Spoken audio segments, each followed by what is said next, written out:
Yo, people, welcome back to the YouTube channel. You already know what time it is. It's time for All You Can Eat Chelsea. I swear down. It's like last week's episode was just kind of like down and depressing. We were starting to get a bit worried. The warning signs were there. And then on Monday morning, Todd Boehly was just like, he just went on a rampage and he just started hiring, firing, taking people's stuff, dashing them out of offices, moving them across the hall, burning their belongings, putting them on planes. It's nuts. This is an absolute mind. It's an absolute mind fuck, honestly. But before we get into all of that, welcome to the casting crew as well, Miz and Younes. Miz, how you doing, bro? What a week. Yeah, man, it's been an incredible week. Todd Boehly took it personally, Matisse. He must have seen us tweet on Twitter and he said, you know what? I'm going to have to show these brothers that I'm in businessy. And as you said, he went on a rampage, man. And seems like hopefully some more good news to come about, which obviously we're going to touch on. But yeah, it's been good, man. It's been good. Yeah, it's mad. They've obviously listed out the whole new board of directors as well, Younes. There's Todd's now chairman. Marina's basically going or gone. She's going to be pretty much, I think, announced in the coming, maybe even today. Oh no, the announcement today includes the departure of Marina, director of football. So she's just gone today. And Bowie will operate as interim sporting director until the club names a full-time replacement, continuing the club's work towards its targets during the current transfer window. He's obviously been involved in. He's been running the negotiations for Lukaku's return to Inter Milan. How are you doing with all this madness that's breaking out here? I'm happy, man. I'm happy. Firstly, yeah, Todd probably took it personally. He probably saw like, what? We're involved with 85 goalkeepers? Okay, no, I'm going to bring this to an end. That's it. I'm done. Like, you out. You're fired. Get out. He must have seen that Eddie Beach announcement. He's like, he's like, who? Nah. No, you know what? It's change that was going to come. I feel like we need it. Let's embrace it. The structure, the way it's looking, is what we've been asking for. We want the sporting director to come in. We wanted changes at the top. And now we're getting them. So happy days. Tuchel's getting backed. It looks like he's the complete focus behind the strategy of our transfer business. I welcome it. Yeah. And it's funny because we all thought, and it was reported, that this would all happen at the end of the transfer window. Yeah. And now they've just done it. They've just decided we're going to run with it right now. We're going to just literally put in our own hierarchy. I thought the Marina transition would last until August. Buck, not chairman as well. It's funny because the way they've done it, obviously to win the bid in the first place, they were always going to have to cozy up to these guys, kind of give them an inkling that their job would remain. But then there was always the risk knowing that the ownership would change, that these, especially Marina, we all kind of knew that Marina would go regardless of who comes in because she's got that close working relationship with Roman. But I have to say, Bruce Bucktooth, it is beautiful for him to go because this guy really tried to lobby and he tried to get the Ricketts in, and he really, this guy is just a little sleazy bastard. Everybody that talks about him says that they've got terrible experiences meeting him. He's not the nicest guy in the world. I got a lot of respect for what he's done. Obviously, the fact that he's been there since 2003, you have to give him his respect. But I'm glad he's gone. Marina, I'm a lot more balanced on in terms of I think she's done a lot of good. She's had a few errors and a few moments of kind of like brain fart. I'm like, what's going on here? But again, I've got a lot of love for Marina, to be fair.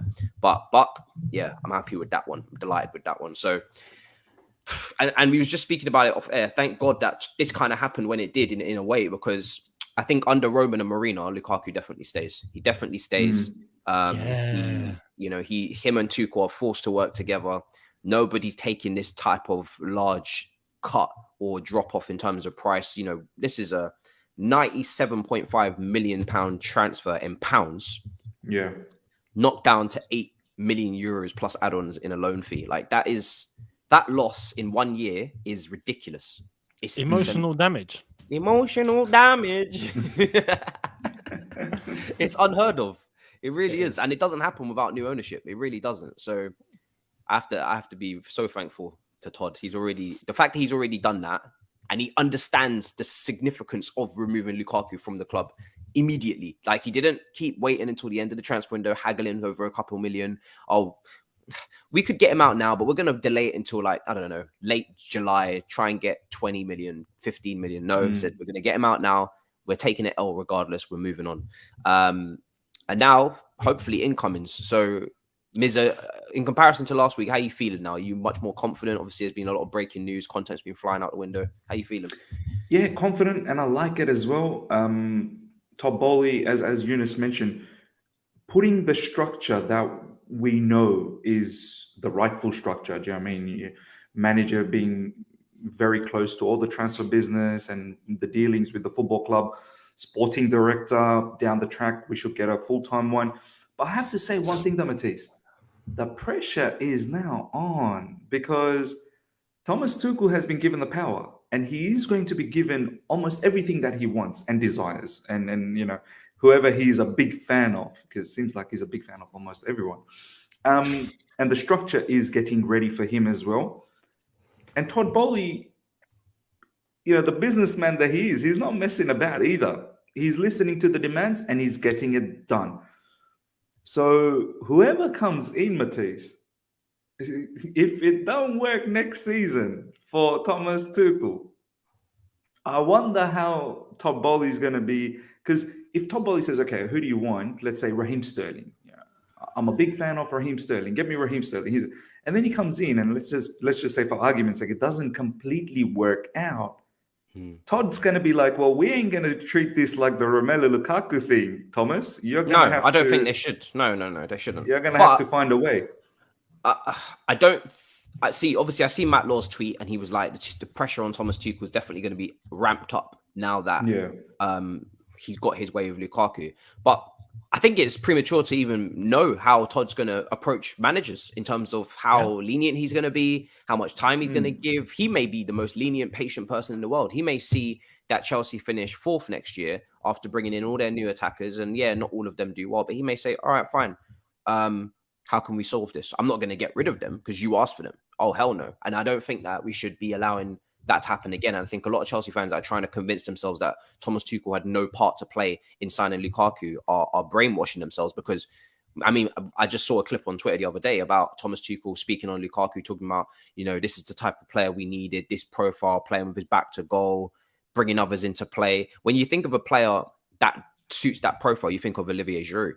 So partly you could say maybe he's, and I'm not saying that Lukaku was his first choice, but at the end of the day, when someone signs for 100 million, everybody has to sign off on that. Like a 5-year contract, 100 million, 325k a week.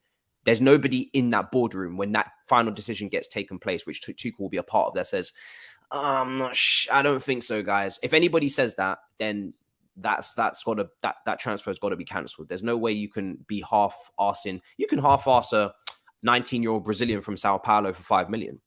If everybody doesn't agree, who cares? Bring him in, loan him out. We'll see what happens. We might make a profit, we might not. 100 million, everybody's got to understand that is a massive transfer. Can't get that wrong. And it seemed like, you know, at the end of the day, when it came to finalizing it, he was happy and he was looking forward to it. He spoke about, you know, the leadership skills. He spoke about all of these things. I think I still put most of the blame on Lukaku, 100%, because he kind of like, he sabotaged himself. Do you know what I mean? Regardless of system, form, all of these tweaks, he actually sabotaged himself. And he also told us he was going to be Benzema and Lewandowski, which didn't happen, unfortunately. But yeah, I mean, you're right. If he signs Sterling, if he signs Richarlison, if he signs Dembele, and they don't work, I actually want them to stay because Tuchel, you have to make them work. You have to get the best out of them. You can't bring them in and then it doesn't work unless they self-sabotage. Self-sabotage is different. But if they behave themselves, they're professional. Even if they get injured, like if Dembele's injury prone, that's on you. You took the risk. So 100% agree with you, bro. On that one, Younes, what are you thinking with Tuchel's responsibility in this transfer window? Because he's basically he you know, Todd Boehly doesn't know the sport. He's taken in the role as a sporting director, but he's not Campos. He's not Paul Mitchell. He's not Zorc. He's not one of these guys that have been around the block in this sport, knows the players, knows the agents, knows everybody. He's like the new kid that comes in. Smart kid, new kid in class though. Could easily be bullied. Hopefully he won't be. Thomas Tuchel's like the experienced guy at the back of the class who just says, I know what we need. Don't worry about it, bro. I'll get you through this year. Yeah, it makes sense. It makes sense. And I think overall, it's a good thing that Thomas Tuchel's getting, backed and is the focus. I mean, this is what we've all wanted, and we're getting it. We just need to allow it to play out now. This is not going to be a thing of, this is all going to be sunshine and rainbows within one season, and we're going to win the quadruple. Like, that's just not how it is. You look at the other examples, because it's quite obvious we're now trying to model ourselves just like City have and how Liverpool have. And when they started their processes, it didn't exactly just switch on overnight, especially for Liverpool. Klopp finished 8th in his first year, and then after that, top 4.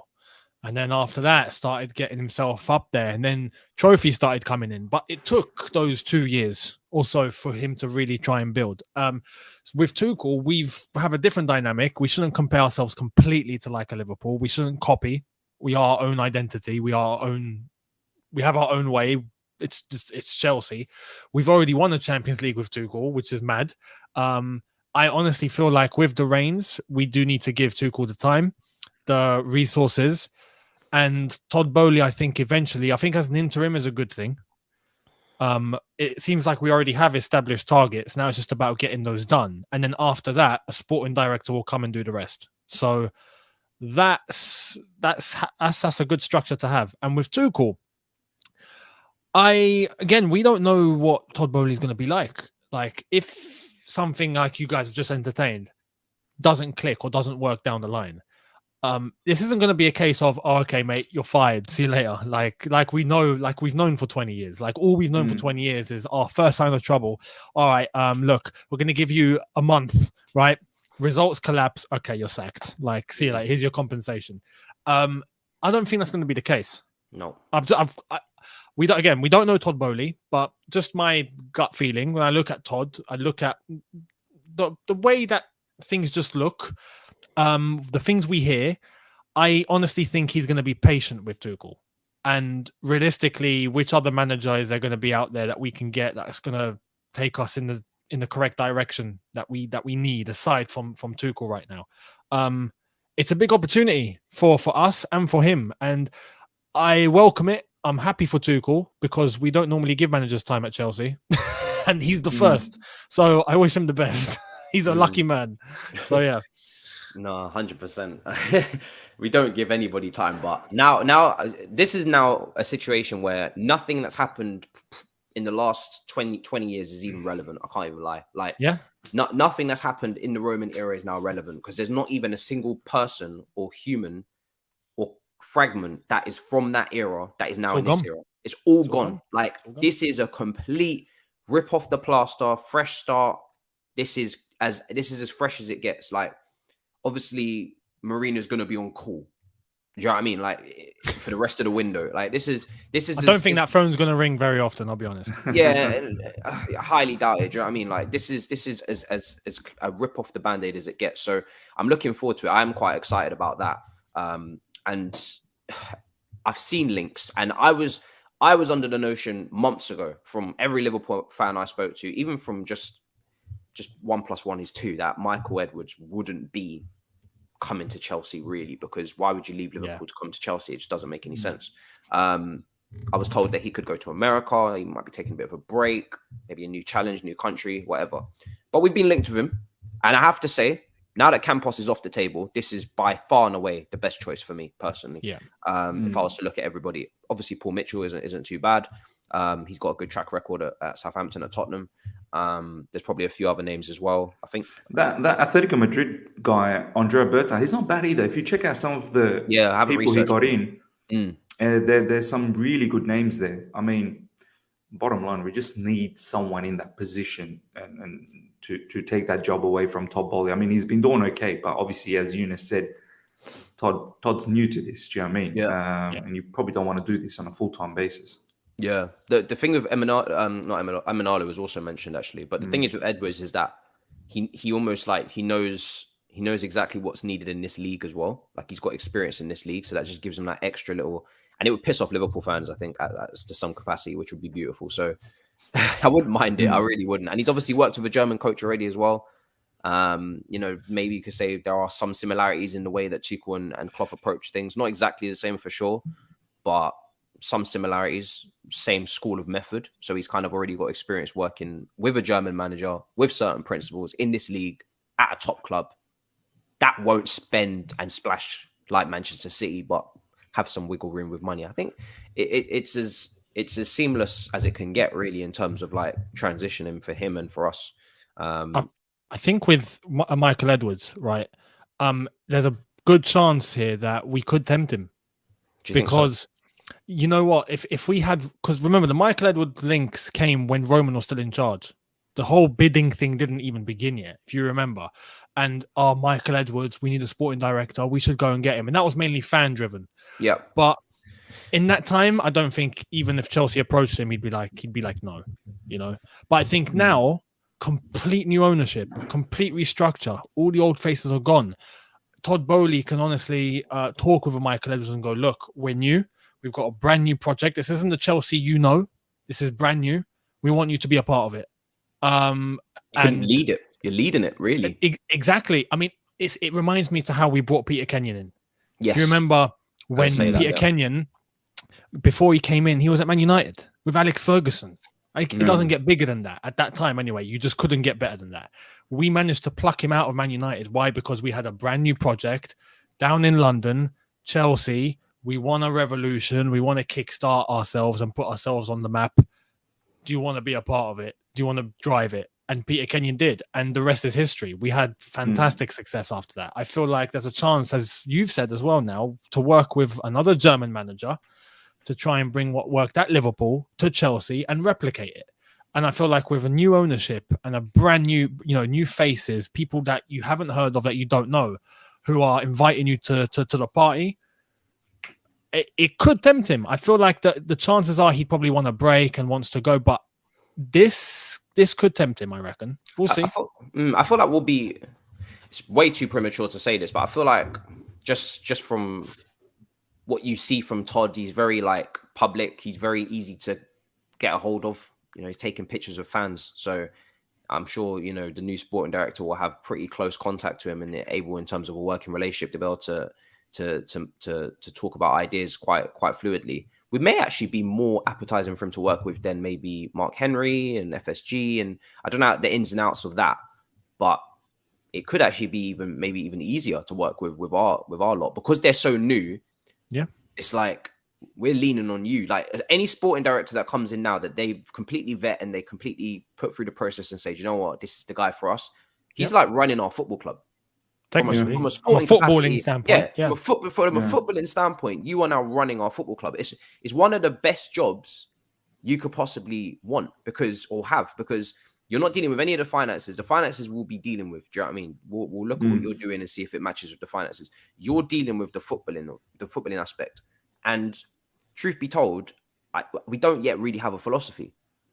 Up until this point with Tuchel, he's been pandering and catering to our players, Jorginho, Alonso, Thiago Silva. He's been catering to what he's got. He's been getting the best out of what he's got, adapting to what he's got, making sure that flaws are covered up for, strengths are pushed. The only department you could say he hasn't really done that is with the attackers, but I've said it before. You can't do it with the whole team if the whole team wasn't built for you. Do you know what I mean? If you're using amalgamation of 3 or 4 people's different squads, they don't fit together naturally anyway, let alone now for trying to actually compete and go far. So if one department has to get, shagged because maybe you don't trust that department to be the forefront of your plans and you trust it to be the backline, then I think that makes perfect sense. And I never understood Chelsea fans who didn't really understand why we weren't able to get the best out of the whole team when the whole team wasn't even built for one purpose. It was built under like 3 or 4 different managers. That now can't be the case. That cannot be the case. No. Now, I'm more excited by the outgoings. I've said it before. I want to see Alonso at Barcelona as soon as possible. I think this Jonathan Klose link could be quite good for maybe an Aspie exit, because if you bring him in now, you've got right wing back cover for Reece. You know, right side centre back is Trevor and Koundé. If we get Koundé over the line, there really is then no need for Aspie. Absolutely no need. Like you got two players. I'll talk about that Dujon Sterling, you know, and that stirred up. We need to talk about that a little bit, Matisse. Bro, you want to talk about it? We have to. I think this is what the fans really want to know. Dujon Sterling. I mean, we are blocking his development with this Jonathan Klaus. Bro, do you know what it was? It wasn't even that for me, right? It was the initial part of that debate that started comparing Jonathan Klaus to Dujon Sterling. This is where, because I'm a defender of Cobham, right? I've mentioned many a time, I've looked at Tammy's statistics, compared it to Werner, looked at Tammy's statistics. I think all of us are. We want to see young players come through. I'm a big voucher for Ampadu coming through, a big voucher for Gilmore. I've been talking about Gilmore. I've been kind of calming down the overhyped, feeling I see there is around Gallagher, but I still want him to be in the first team squad. I just don't feel like he's a creative midfielder, which is what someone called him. He's going to transform our midfield. Someone said he's going to transform our midfield with creativity. I don't think that's entirely accurate. To be honest, he's not Bernardo Silva. He's not Kevin De Bruyne. So I just wanted to clear that up. Amanda Broja, we're going to get into that in this episode as well. Talk about him. Yeah. I would love him to be in the first team squad, to be honest.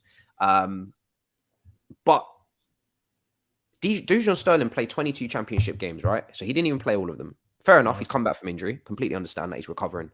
But he wasn't playing every game. Some Blackpool fans say he's actually better on the left.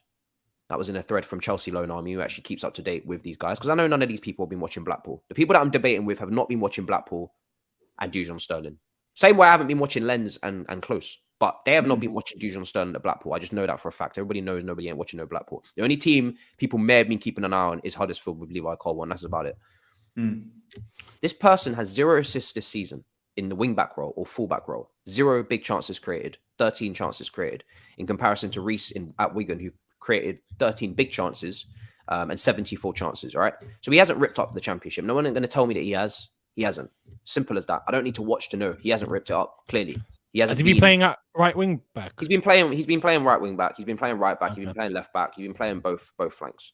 Okay. If you're a fullback and you're not creating any big chances, nobody really. How are you gonna tell me that player now comes into Chelsea's wing back system and is one of our attackers? Because our wing backs are attackers. We sometimes push with 5, so we have the wing backs become part of the attack. They are literally in. As I said, our wing backs are box to box midfielders. They really are. They're up and down. So, and everybody says, "Oh well, we need to look at everyone." Well, if we look at everybody for pre-season and then we establish who we like and we don't, then we're in August and we're not ready for the season, are we? Because we haven't done our business early. We haven't done the chemistry. We haven't looked at the tactics with the players that we're bringing in. We've just brought them in last minute because we wanted to see everybody. I don't mind Thomas Tuchel looking at some players, but if you're going to look at everyone, then you can't buy nobody, can you? You can't buy nobody. If you're looking at everybody, you can't buy nobody. And if you can't buy nobody, then you're not getting ready. I mean, the season starts in 6 weeks. I hope people know that. Yeah. Like, this is not no joke. The season starts in 6 weeks. Pre-season starts in, what, 1 week? 2 weeks. 2 weeks. Is it 2 weeks? Yeah. Is it going to be later? They're coming back later, are they? Yeah, so the senior players are coming a little later. I mean, it could be about a week and a half, 2 weeks now. Senior players come back in 2.5, 3 weeks from now. So, yeah. For me, it was just like, first of all, comparing Sterling to Jonathan Klaus is just absurd, in my opinion. I think that's, for someone who plays for the French national team, who's made the call up and has had 2 great seasons last 2 years, and I think is the highest goal contributor in the wing-back position in the top 5 leagues in Europe, to compare him to Dujon Sterling, that is just pure. It's just I don't even have the word to even describe that. Like, you're just saying that every single person that comes out of Cobham now is just on another level. You're just making the assumption that every single person we produce is just on another level.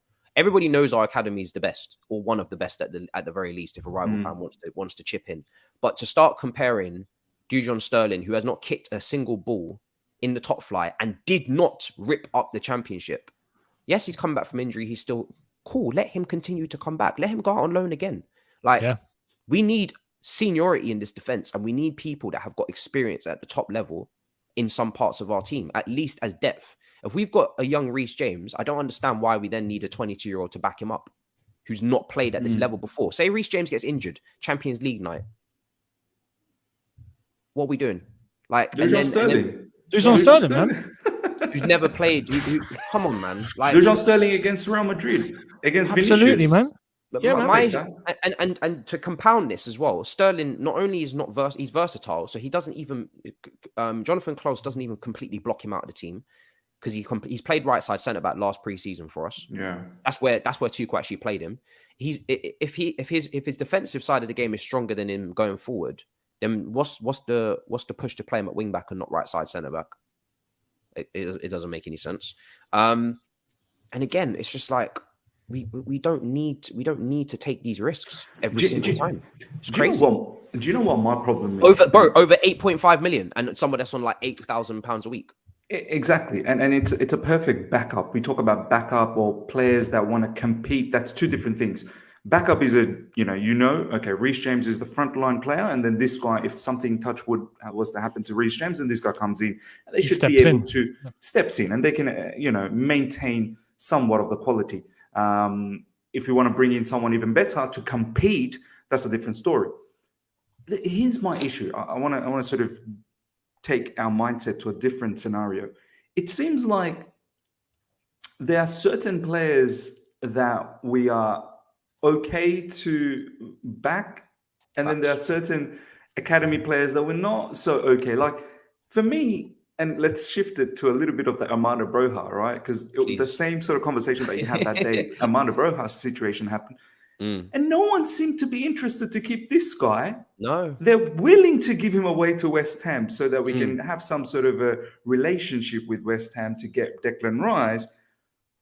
But Armando Broja is a bigger and better player. I know it's different positions, but in terms of his development, he's far ahead, leaps and bounds ahead of Dujon Sterling. Like, Armando Broja has been playing for Southampton, for goddammit. Like, he's actually been a starter for them.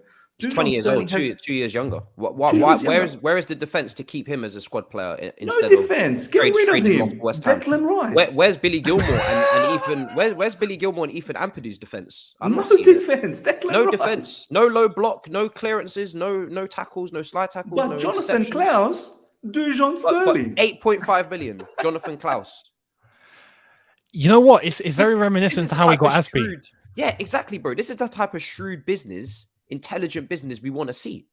Low cost, you know what's mad? High reward. The scouting department apparently have watched 50 games of him. They've actually been doing some work, people. Yeah, I've seen that, yeah. Mad, isn't it? That's outrageous. I like your last episode when you were sleeping. Do you remember, Younes? You had the chair. Maybe they watched. Maybe they saw that. Maybe they were like, oh crap, they're onto us. We have to do some work. Okay, quick. But which right wing back do we need? There's this notion starting to develop now that every single backup player has to be from Cobham. Because we don't need to spend in any depth position, because we should be able to just fill out all of our squad fillers with Cobham. That's unrealistic and absurd to think that that every single depth position is going to be from Cobham. It's just not going to happen. Do you know some of them, hopefully a good amount of them, but not all of them. And I'm sorry, I said it already. If I was to list out the loanees in terms of players that Thomas Tuchel needs to look at, because they've done really well on loan and they could really help us. Even Ethan Ampadu's played wing back this season or full back. Like, there's so many other players that you would say are above in the pecking order to be looking at. Remember, this is a player that he looked at last summer and he sent him out on loan. He had the opportunity to keep him. We needed a wing back. We needed wing back cover. So why didn't he keep him then? Maybe because he felt he wasn't ready. Again, he could come into preseason and absolutely light it up, but to let Atletico Madrid steal the march from someone we've scouted for 50 games for 8.5 million because we want to see what happens, I think is just an unnecessary risk to take. People talk about, what about the wage bill? He's on 8K a week. This is the thing. This is not Dumfries, guys. If this was Dumfries, different conversation. It's not. This is what I want to hear from both of you guys, right? I think all of us, we're in the same position at the moment where we can say that now we definitely appreciate. I definitely have woken up over the last couple of seasons about our academy, but sometimes I just get this sour taste about our same academy because of certain fans. Like you look at Man City, they go out there and get themselves Erling Haaland. Now they're linked with Cucurella. Do you think their fans are screaming out, or where's our players from the academy? How come our academy players? Their academy's a bit pants, so I'll be honest. I get it. I understand. I know it's two totally different situations, but I'm just saying. I think they're under 23s just ran away with the league, actually, no? I'm just saying that. Are we going towards a situation where most of our fans are just going to be rooting for the next Cobham player to come out? There are world-class players out there as well that I think our poor scouting has scarred some people, hasn't it? Yeah, sure, but our poor scouting has definitely scarred some people. And listen, I'm all up for using the academy. Like I am very they walked under 23s. they walked it. The under 23s. Did they walk it? Yeah, they won. They won the league. Yeah, they beat West Ham. Oh, really? really? But yeah, Man City under 23s they actually walked it. I remember Big Steve saying this to me that they're under 23s are walking it because remember Arsenal nearly got relegated. So they're under 23 is good, huh? Yeah. We ain't got the financial muscle of Man City anyway, so I wouldn't even compare us to them because we can't afford to go and get Cucurella at left back right now, probably to back up Chilwell, or not even back up. I think he but you know what I mean, though, Matisse. Yeah, like you know what I'm trying to say. I get what you're saying. Yeah, like I want to see a lot of our players integrated because some of our top performers have been from the academy, but not for Sterling. And I think some people just also need to understand not everybody's going to rate this academy player as highly as you do. Do you know what I mean? And especially when it's not staring at you in the face. Like you're not talking about, Amanda Broja, in theory, hypothetically, say Amanda Broja scored 15 goals for Southampton and we were getting rid of him and some people were saying, he's not good enough, let him go. That's staring at you in the face as a prospect to at least be part of the squad. I can understand crazy outrage about that. Sterling at Blackpool, no disrespect, 0 big chances created, 0 assists, didn't play all the games.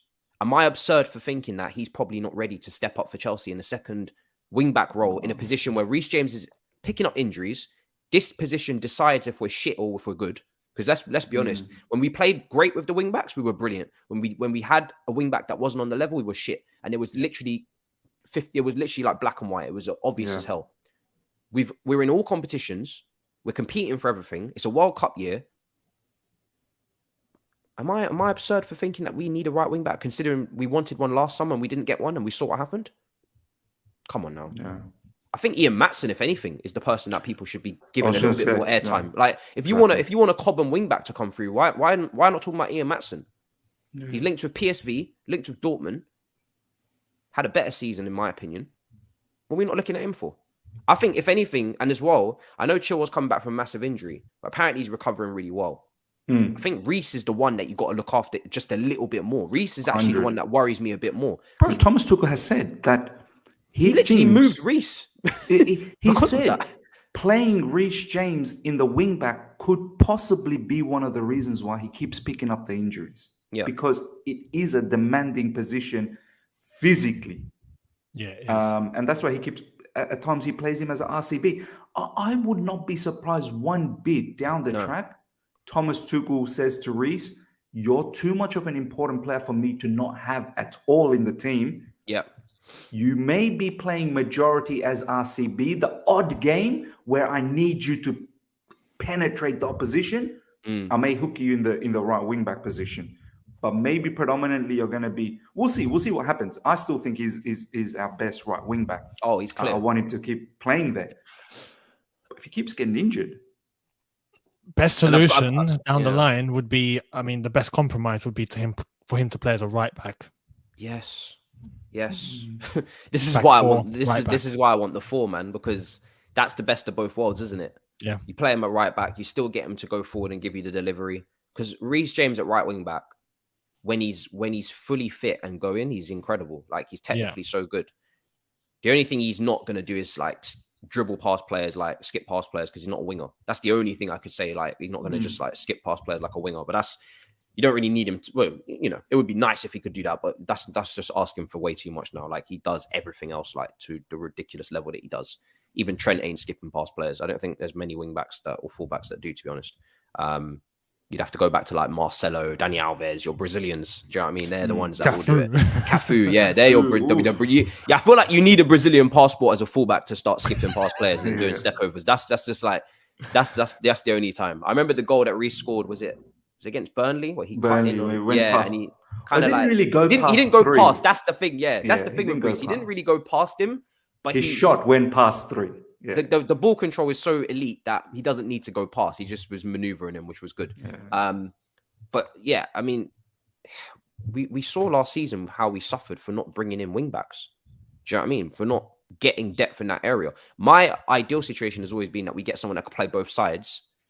And then your Sterlings and your Ian Matsons maybe are like your squad fillers, and you've got cover for both sides with a senior. But then if, you know, the extra layer of protection would be these guys. Do you know what I mean? And then you could say in cup games, whatever. But to just out and out, you know, pass up on an opportunity of 8.5 million on someone that's on below 10k a week, probably earns less than Sterling, for fuck's sake.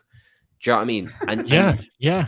To just pass up on the opportunity because you want to see this individual that, for me, is not banging down the door, is not staring at anybody in the face and saying, "Oh, absolutely have to." I feel like people at times, they fall in love with the story so much of the recovery from injury, and we do it with every single one of them. Ruben Loftus-Cheek, Hudson-Odoi, Masunda. Like, how many people are we going to resurrect? Are we Fortnite? How many players are we going to bring back to life? Are we? What's the name of that singer?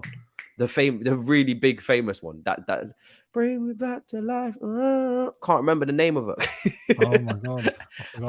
It begins with a D. Younes, you definitely know. Miz, you probably know as well. Begins with a D. Come on, working with me, boys. The comments are gonna kill us. Oh no. You're gonna Google it. Yeah, Younes is gonna Google it. He's got the googly. What's the name? D. Oh man, this has escaped me. And do you know what? This is actually going to piss me off. We will not proceed until I figure this out.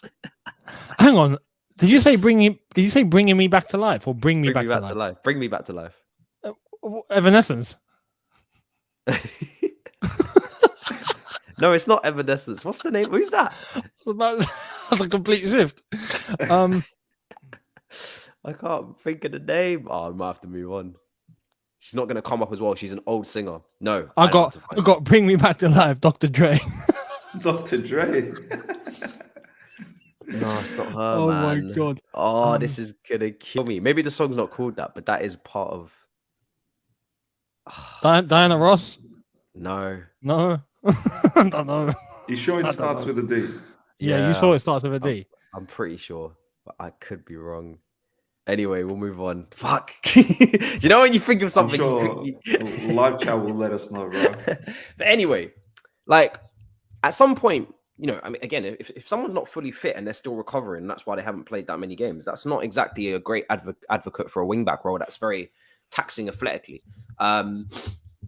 Again, I just think that, I think people, they don't give experience enough credit, to be honest. I mean, in that Champions League final, you know, experience was key in that defense. Do you know what I mean? There was some really experienced defenders that got us through that 90 minutes against Man City. Some really experienced players that showed elite levels of positioning, that, you know, cleaned up, blocked from Foden, you know, last ditch moments from Rudiger. Christensen had some, like, experience is very important. If Christensen was in that game a couple years ago, you know, that Barcelona moment, that brother 100% cost us a goal. He ain't getting through that game with a clean sheet. Ain't no way, no how. 21-year-old Christensen, we're not winning that game. It's just not happening. Do you know what I mean? But because he's learned, he's developed as a defender, that's just just an area of the pitch where you need some experience, you need some balance. And I think we're potentially, hopefully not, but we're potentially going to run the risk of having too many young players back there, and we're going to see just what experience in defense looks like. Arsenal are a great example of that this year. I don't think they had Cedric was probably their most experienced defender, and he's pretty average. So yeah, does that suffice, Miss, that debate there for you? I think so, man. I think it needed to be talked about. It really did. You know, we sometimes get too caught up on these, you know, Cobham players. Yes, a lot of them are very good. A lot of them are very good, but we need to be sensible as well. We have to be sensible. Far too many times, just too much bias and you know, all of these things. As I keep saying, I said it recently as well. Yeah, a lot of people keep telling me, Miz, what do you got against Declan Rice? Well, I got nothing against Declan Rice. I think he's a fantastic player, but I think sometimes a lot of my hate is because the bad taste that I've been left behind by certain people within our fan base pushing that agenda too much. It just created a bad taste. So I don't want people to create a bad taste for the academy. Like, calm yourself down. It's so unfair that we even have to look at Sterling in terms of like comparing. He shouldn't be compared to a player like that. At the level, it's an insult to Jonathan Klaus. It's an insult to Klaus, and it's unfair on Sterling, who's coming back from injury. There should be no pressure on him whatsoever. There should be no expectation of him. He's not somebody that's like. He's not somebody that demands to walk into our first team like maybe a Gallagher. And I don't think anybody demands to walk into anything. But Gallagher obviously is one of the players that everybody's talking about right now. Sterling should just be able to just go into preseason and just train. Just train. Yeah, for real. Do you know what I mean? Just let the guy train. Don't compare him. Don't ask what does he bring in comparison to Clout. Like, don't do that to him. Don't make us dig through his fucking statistics and tell you. Don't do that. Do you know what I mean? Just let him train in silence. This is the one player that don't need no attention right now. Absolutely none. Just let him train in silence and let's see what happens. Maybe he doesn't mind being, depth, really depth. But I feel like some people want to hoard Cobham talents. I really have no interest in hoarding Cobham talents. Either you're going to be played or you're not. This is not Channel 4. I keep saying it. You know what I mean? This is not Channel 4. Either you're going to get played and you're going to be a part of things or you're not. If you're not going to be a part of things, I don't want you as like this stupid level of depth where you don't see the pitch. Go and play football. Do you know what I mean? Let him go and play football. If there's no Premier League teams coming in for him on loan, that may speak volumes. Yeah, it goes back to that argument from quite a while ago of when the Cobham lads started coming through. Not everyone is going to make it. That's just stupid. Like, we're not Ajax. Like, it's not a case of, we solely rely on our academy. The best ones will make it. The ones that are good enough will make it. The ones that are not will be moved on. That's just how it is. But expecting every single player to come out of Cobham to get to the first team, no, that's just not how it is. And Dusan Sterling still has a lot of time. It's not a case of he needs to play now. Like, he's not ready, and I don't think he has to be immediate. Like, he's got time to develop, and as you said, go on loan elsewhere. So yeah, it brings me to that. Every time, you know what? The people that advocate this, the best thing to do is to show them that clip of Alan Hansen going, "You can't win anything with kids," right? And that's it. But it's almost like the last couple of years of poor recruitment and poor scouting or poor judgment has scarred them, and they've forgotten about signings like Aspilicueta. They've forgotten about signings like Andre Schürrle. They've forgotten about signings like Florent Malouda. They've forgotten about how many players, by the way, have we signed from the French league, and they've done incredibly well. This is actually this is a very good translation. Yeah, that's from the French league. The French league has been a very good shopping place for us. The only person I can think of that's outrightly flopped massively is Bakayoko. Everybody else is that I can think of is Mendy. Yeah, I saw people making arguments saying he's only played in the top flight for 2 seasons. Mendy was unemployed. What are you talking about? Didier Drogba was at the job center, man. He was literally unemployed. Like, with the French anything league, to defend anything to defend bringing in someone that you clearly, yes, I can understand people have an emotional attachment to Cobham. I feel like it's like a parent. They've been in your house for so long. They're in your Cobham house, and you don't want to let them go outside and go and get a job and let them go and move out and go and get a girlfriend and go and live life. You just want to keep them and cradle them their whole life. Like, just let them go sometimes. Like, this is if it like, again, I make the comparison to like a Harvey Vale running out of contract in 2023. Someone will come and buy him from us. Someone will come and take him. If we don't either, he's too good. He's actually he's really good. Do you know what I mean? Like, and you know he's what a player you'd advocate for. Hey, before you buy another player, have a look at Harvey. We've got to take exactly. Do you know what's another point that's not been brought up? So his contract runs out at the same time as Sterling. Harvey Vale is somebody that's actually going to command a lot of interest. That is going to go if we don't sort out our shit. Sterling, I think we can get him to sign up to a new contract, loan him out again. I don't think there's going to be too much upheaval. Even if that doesn't happen, fair play. One thing that people don't talk about, Cobham blocks Cobham. If you keep stacking up Cobham talents that you believe in from 5 years ago, that, they haven't had the best time. Maybe they've had a career-threatening injury like a Loftus-Cheek or Sterling or Hudson-Odoi. If you keep piling them up because you just will not let go, guess who you're blocking? More fucking Cobham talents, yeah? The next batch. And that's kind of potentially what's happened in some of these positions, is that because we've held on to some of these guys for so long, Like really, Loftus-Cheek would fall into that department if you're blocking like a Billy Gilmore, for instance, which he would be. Cobham competes with Cobham. You can't have 23 Cobham players in your squad. It's not going to happen. And some of these squad fillers, like Loftus-Cheek, are blocking another squad filler, potentially a Billy Gilmore. And that's a conversation people don't want to have because they would rather just rejig the whole midfield so everybody fits in.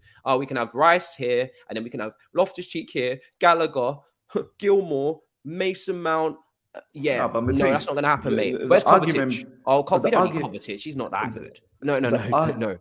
The argument between Jorginho and Billy Gilmore sounds a lot better. That's why, man. Bro, Billy Gilmore and Ruben Loftus-Cheek. Purposefully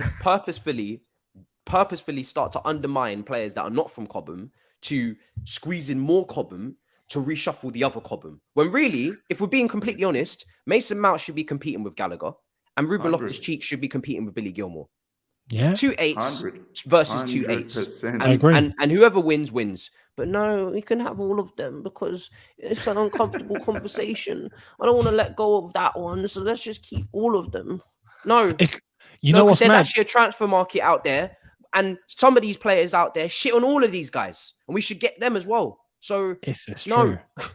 This is true. And in terms of the what you said about holding players back, it even has a ripple effect on the players that are in Cobham who are trying to break into the first team, who sometimes can't break into the first team, and then we hold on to them when we should realistically just let them go. That way the next batch can come through, and if there's a talent from there, an example, Lewis Baker. Lewis Baker stayed in the Chelsea Academy till age 27. My God. That's what they want. That's what some of them want. He was lingering, bro. They want to ruin their whole career out of love. Suffocate them. This is toxic. It's toxic, neglect. Bro. Yeah, it's neglect. Yeah, we should be done for child abuse. Imagine the career that Blackman and Baker could have had if they'd left this club at a normal age instead of being held and strangled up until 25 years old. He comes back pre-season against Reading. Lewis Baker can still make it. He's 25. Let him go. It's the same case with Ruben Loftus-Cheek now. Let him go now. Seriously. Oh my God. He wants these guys to play regularly. You get players like Lewis Baker who are still in the academy playing with players that weren't even born when he started at Chelsea. That's mad. It's when you think about it, it's not toxic behavior, fam. Honestly, it's mad. Like it's actually insane. And there's no reason why you can't buy them back. Put a buyback on them. Because again, I'm not saying that you're done at 25 or you're done at 26. Hell, Klaus is 29. Yeah. At 25, people would have thought he was done. But the only way Klaus got to this level that he's currently at, and you have to respect it, even if you haven't seen it. Some people have got their blinkers on, and yes, we don't watch Lens, but don't just disregard someone at Lens who finished 7th in Ligue 1 and he's in the French national team because you don't know him. He's obviously done very well. He just got the call up. Yeah. Look at the statistics because if it's funny because people choose and pick and choose when they want to look at statistics and when they want to analyze a player. You can go and watch back. You can go and look at his statistics. If a Cobham player that you hadn't watched in French in Ligue 1, French look how fucking rattled I am. If a player from Cobham who you hadn't had, let me tell you something, right? Let me tell you something brutally honest.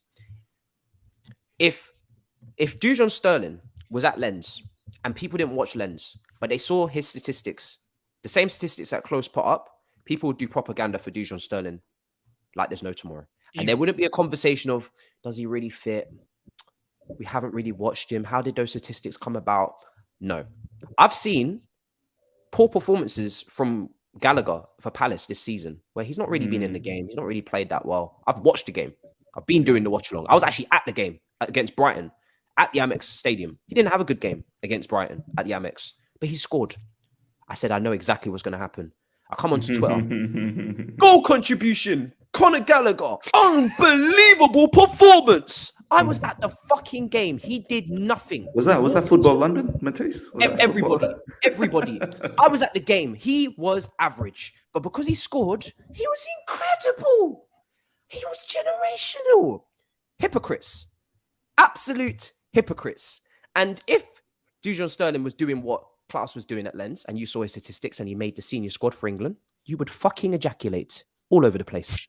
So don't lie and sit there and pretend like you are doing this methodical Matisse is on thinking. smoke. Bro, don't sit there and try and patronize me and pretend like you're doing this methodical intellect thinking. Oh, we haven't seen him. He doesn't quite fit. He costs 8.5 million. He plays at wing back in the same formation as us, and he's on less than 10K a week. I take the risk, brother. I take the risk. Yeah, no problem. Over somebody who's not playing in our formation, who's not played constantly at wing back and hasn't really got the metrics or the statistics to back it up. I'll take the risk, brother. I'll take the risk. Bro, some people they really be trying it with me, man. I'm not doing this hypocrisy thing. We're not doing this. We're not doing it.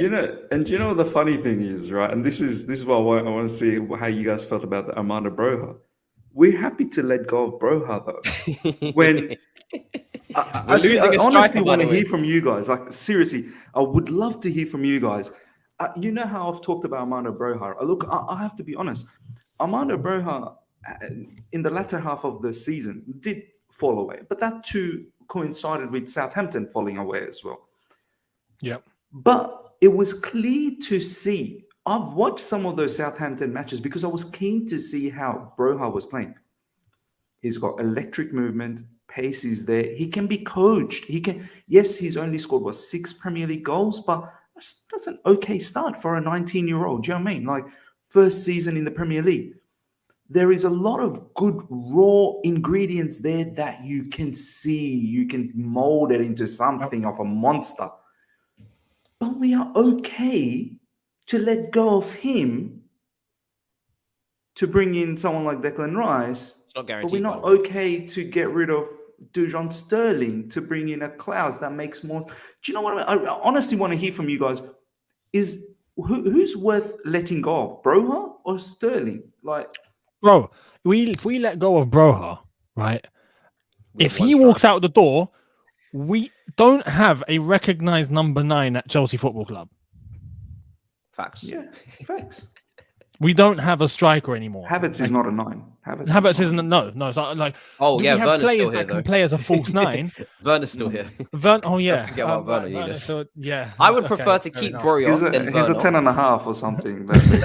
I would honestly prefer. Like, I was actually one of the few that were maybe a bit more downplaying Broja last preseason. I was like, calm it down. Let's see what he does. Let's see what he does out on loan. Yeah. And his loan hasn't even shattered.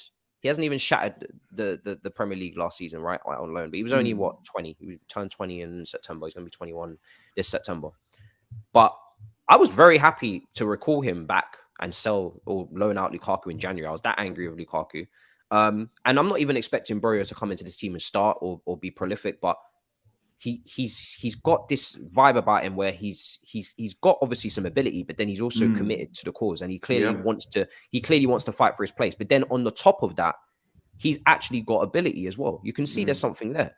Now, if we were to get 35 million for him, I wouldn't cry about it. I think that's a good price. However, if you're telling me that we can keep this player, I would definitely keep him over Werner, and I would have him in the squad. And we got 5 subs. I think he'd definitely be useful to us, and I definitely think he'll score some goals. If Broja somehow next season got us 15, maybe 12 goals in all competitions, I wouldn't be surprised.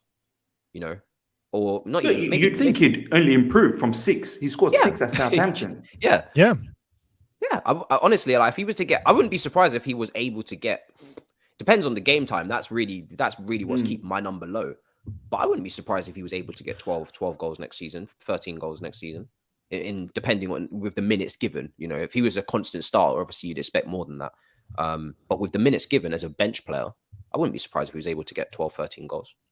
No, you know what? I think many Chelsea fans will be happy for him to stay. I think there's one reason why those fans are happy for him to go, and that's because it's West Ham. If it was some other club, anyone apart from West Ham, they'd be like, no, we got to keep Broja. Is that fair, though, Younes? Is that fair? It's not. It's not at all. Like because the thing is, only because it's West Ham and only because Declan Rice's fee is so high that we think, if we give them Broja and they give us like 30 mil, okay, then maybe we get the funds and Declan Rice and we can build a relationship and they'll let him come to us. Yeah, I do think that's what's happening. And it could be the case. That could be actually what's going down, and maybe why we are entertaining it. But for Broja, just thinking about Broja, if it was any other team, I think everyone would be like, "No, we got to keep him." Yeah, 100%. It's You know, true. and I think he deserves a chance. And I'm happy. He actually deserves a chance. The thing is, what's some? I don't know who it came from, right? But it's come out that Tuchel still does want to see him in preseason before any decisions made. Yeah, I think it was Nizar. Yeah. Nizar Yeah. said Was it Nizar who said that? Nizar Cancelo, yeah. Cool. I'm happy with that. That's perfect. He deserves a chance, at least in preseason, to be seen. And Tuchel as a coach can evaluate. And if he sees something there, cool, keep him. And if he's happy to let him go, then again, we have to change the mindset that Chelsea have now. We allow Tuchel to do what he wants to do. Do you know who? Simple. Another player that I think is I've like you're saying, pecking order. I think Broja deserves his chance. I think Ampadu deserves his chance as well. Massively deserves his chance. I said a couple of episodes ago that Ampadu. I think it's not fair. It's really not fair. Ampadu as an inverted right wing back, like Loftus-Cheek was, that could be a shout. Because I've seen he can play plethora of positions, man. Plethora of positions. You know, he deserves a chance. He really does. Yeah. He's but you know why we don't talk about Ampadu? You know why we don't talk about Ampadu? He's going to the World Cup, I swear.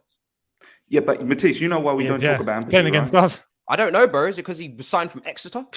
No, it's because bringing someone like him means you're not getting Declan Rice. The thing is, anyone in that midfield, if it's a Cobham person or whoever, if it's hampering the Declan Rice situation, you are not in the team.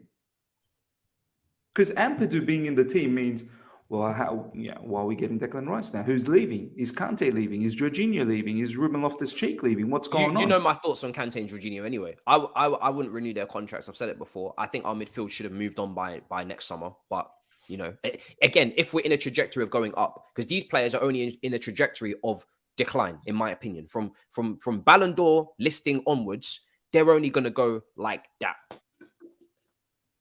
Right? So are we trying to go that way or are we trying to go that way? If we're trying to go that way, then I'm assuming we need players that are going that way. So that's why I'm looking at the future, because we're not winning the league anyway. So I'm not keeping 31, 32. Why not, Matisse? Declining if we're not going to win anyway. Because like, as long as we replace them properly, we should still be in the top 4. We're in a top 4 race. Do you know what I mean? We're not. Yeah.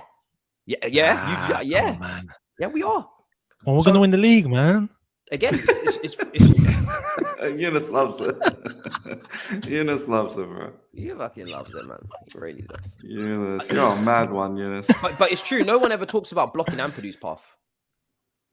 Ampa who? Never heard of him. No one ever talks about blocking his path. In fact, statistically, he's looking very good last season. I saw somebody even compare him to Tchouameni's, was it 2021 season? Bro, look at the way he plays for Wales. Bro, watch him. He's that talented. I don't talk about him and Gilmore for no reason, you know. Like, for me, they're very talented young players that really deserve a lot more respect than they get. I'm telling you, if they weren't at our club and they were at other clubs, we would want them. Yeah. And if they don't develop, no one's going to tell me, oh, we told you so. If we don't develop them, it's because we didn't give them a chance. I'm telling you. It's because we didn't give them a chance. Because they're mature, they show leadership qualities, they work hard, but they've also got talent. And they've showcased it many a time for their countries. And they've showcased it in our own team. So with top players. These type of players deserve their opportunity. Yeah. They really do. But they're not... we'll see if they get it. I hope they do. But... You know, Wales is in the World Cup, right? Wales is in the World Cup. Yeah, they're playing against England, same group as us. I hope he has Wales and England in the same group. I can't wait for Gilmore had a masterclass against us. I can't wait for that. Bro, Gilmore had a masterclass against us. I hope Ampadu does the same thing. I really do. I love how Matisse is and again proper Englishman. Hey, Matisse, mate, bro, I don't give a shit. And I don't give a shit, bro. And call me if we get to the semi-finals. If we're not in the semi-finals, I don't give a shit. This is like the Lukaku English version. It's self-sabotage. No, but for real though, yeah. Hopes are not high for Champions League game against Real Madrid. Inzaghi, happy birthday. Happy birthday, Inzaghi. Can I come home? Romeo, you have a Champions League quarter-final against Real Madrid tomorrow. Yeah, but how is your birthday going? And can I come home? I hope Ampadu spanks England, bro. I really do. I can't wait for that. If we don't use these two players, I hope they leave. Again, with Southgate in charge, he might. Bro, if we don't, if these two players are not going to get used next season, I hope they leave. Like, again, me too. I don't want any more I'm loans for keeping them. the energy. Whether I rate you highly or I don't, if you're not going to get played here or at least be valued and being, these people are human beings. I don't want to see no Cobham talent disrespected in some fifth string position to keep our fucking Cobham infused agenda rolling. No. If you're not going to be involved, leave. Go and have a good career. Go and play football and go and show us why you're so good. I'm so happy for Tomori. He makes us look like a mug. It's beautiful. I'm so happy for Mark Gurhey. He makes us look like a mug. It's beautiful. I'm so happy for Tammy outscoring Lukaku. Makes us look like a mug. It's hilarious. I love it when these guys go and show us how stupid we are. But go and do it. You know what I mean? Don't sit here and you know, deflate like some daffodil in autumn. Like some of these guys, because we want to stay here and be like, don't be a Jesse Lingard. No offense, but like, go play for West Ham. Why are you sitting here trying to take TikToks with Ronaldo, man? Go play. Go play. You was in I great hope form Ethan at West Ampadu Ham. leaves. I hope He's not going to play. Go. I hope this what happens, right? That someone from Chelsea goes up to Ethan. Hey, Ethan, you've been doing all right, but we're going to send you to another loan. And I hope Ethan Ampadu says, do you know what? F you. I'm leaving. No more loans. No more loans. That's enough. Because if you can't give me some sort of a squad role, which I think he deserves, he should be able to give a squad role, 5 subs as well. And he would be invaluable. You can put him in many different places. Do you know what I mean? Back 3. He's played wing back, played full back, played DM. Deepest midfielder as a DM. He actually experienced as well at the top level, played international football. Very good on the ball. Yeah. Technically very good as well. Switches play very well. Yep. You know how important that is, Matisse. You make me look like I don't like Declan Rice. Matisse, we all know deep inside how you really feel. No, do you know what it is? Yeah, no, I'm like you. I'm like, because I did a stream with Alex on Twitch and we spoke about Declan Rice. We had this debate and he was like, you don't really like him. And I was like, I like Declan Rice as much as you like Tchouaméni. And you know exactly what I mean by that, Alex. All right. So I obviously, Tchouaméni was my first choice. All right. Tchouaméni is a player that I was desperate for. Like I just think he's going to be incredible. Baller. And I do like Rice, but I won't rate him at 100 million, 150 million. I won't pay any price for him because I have PTSD of I've spent. If you look at, we did it, top 10 spenders, flops, right? I do believe that the price tag plays a part on the pressure, plays a part on the politics of the player having to play more often than they deserve if they're not playing well, plays a part into the fan expectation. If people say prices are relevant, I don't think football's for you because it is.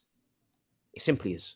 It is. You know? It is relevant. 100 million on this player doesn't get you that player in that role, in that position. And it applies when we talk about Sterling, right? Because when we're talking about Sterling at 35 million, the whole TL absolutely lost their shit.